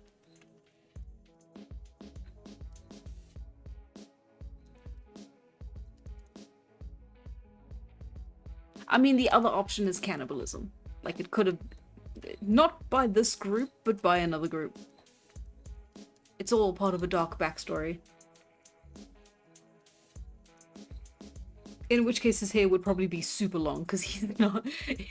no reason to have humility here.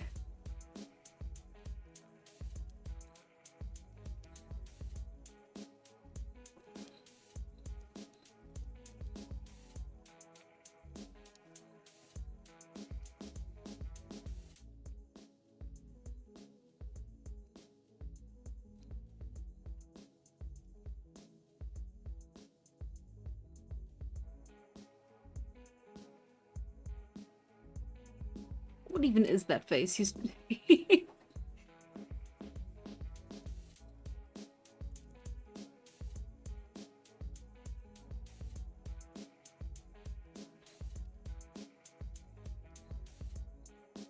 There we go. I clearly have no idea how to draw faces anymore. It's, it's too late.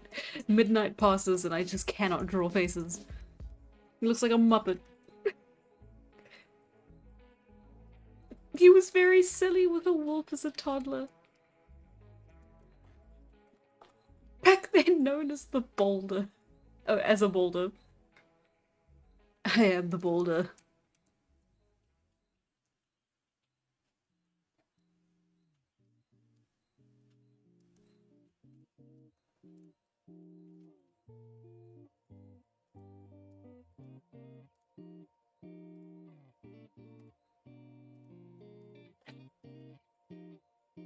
Let's see.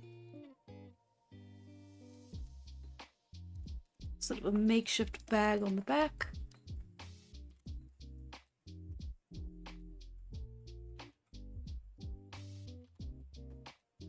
Oof, we are getting rougher as the night goes on. Yeah, I lost an arm and I'll do it again. Bro, I tried to domesticate wolves a tad too early. Oh my god. It's a little sad that all I can really give them in is kilts. I feel like I should be able to do a lot more, but there's kind of limited options, and all of the women have to have all the fabric up here for modesty reasons. So that means if I want any variation in clothing coverage, I need to have all the men. God, he really does look like a Muppet. Hang on.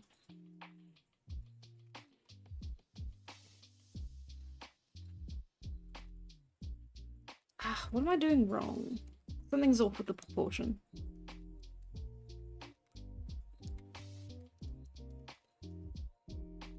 Okay, maybe that's fine. Maybe that's fine. Hang on. Give them pants. I can't give them pants. They haven't developed those yet. Pants require, like, complex sewing knowledge. And these guys don't even know what an awl is. So, like, they're kind of screwed.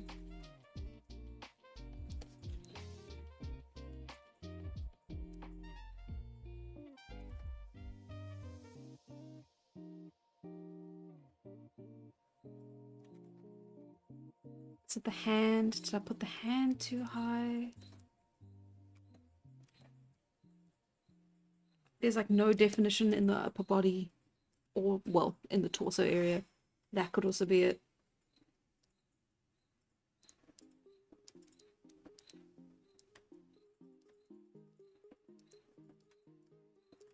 That's fine. Look at my boy.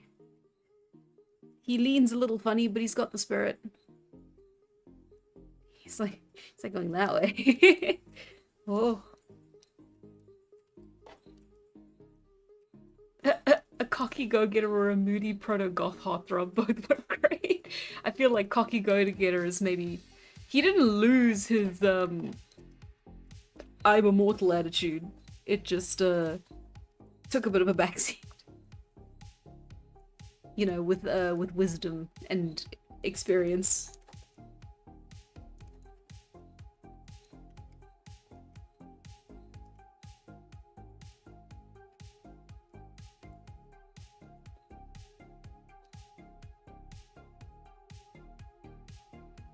Okay. And I think that's about it. Nah, yeah, he's got good balance to him. I mean, in the weight of the different elements. Maybe they just removed another guy's leg skin, tanned it, and wore that as trousers. They still would have to have a way to sew it together. Unless they were doing like a super clean cut. They were like scooping parts of him out as they went, which is very gross to think about.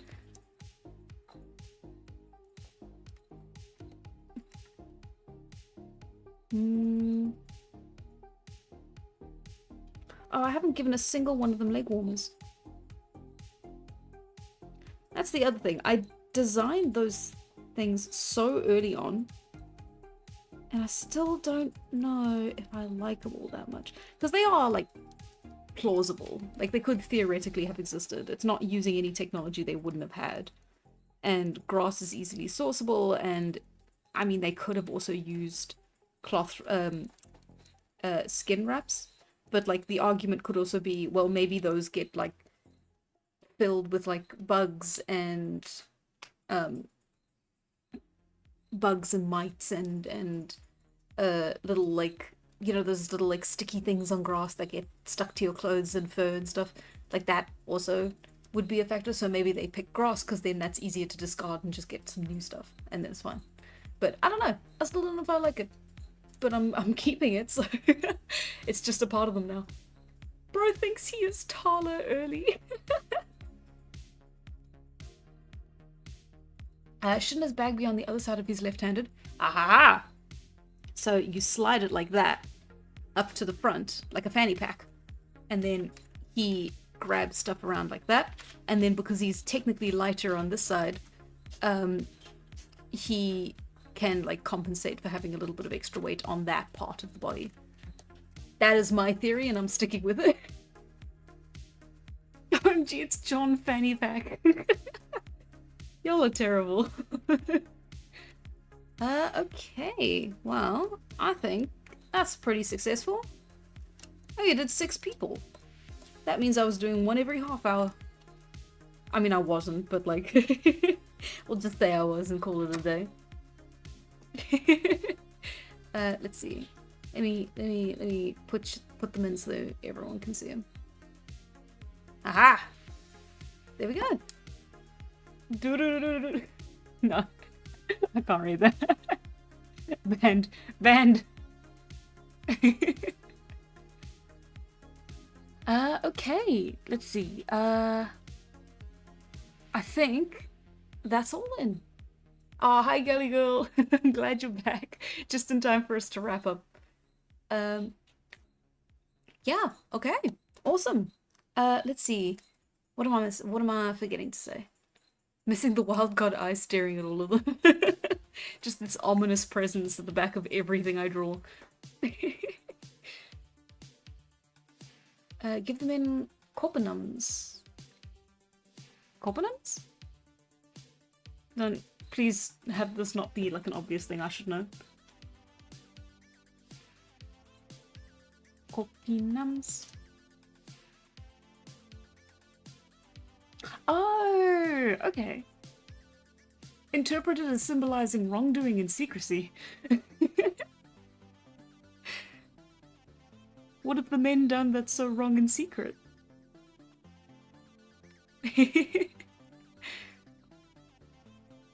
Oh, thanks, guys. Yeah, I'm so, yeah, no, I've said this before. I'm super excited for the festival. I hope, if you guys can make it, I really, really hope to see you there. That would be awesome. And yeah, buy some bloody bread. It was awesome having you here. Thank you for sticking around. Yeah, and thank you to all of you for also sticking around. It was absolutely lovely. Oh, Turtle must have left a while ago. Oh, I didn't even notice. Oh, the Twitch chat's dead. Okay. Anyway, hope you all have a fantastic rest of your day, and I will see you tomorrow for the stream event. You should be there. It'll be fun. Okay, bye.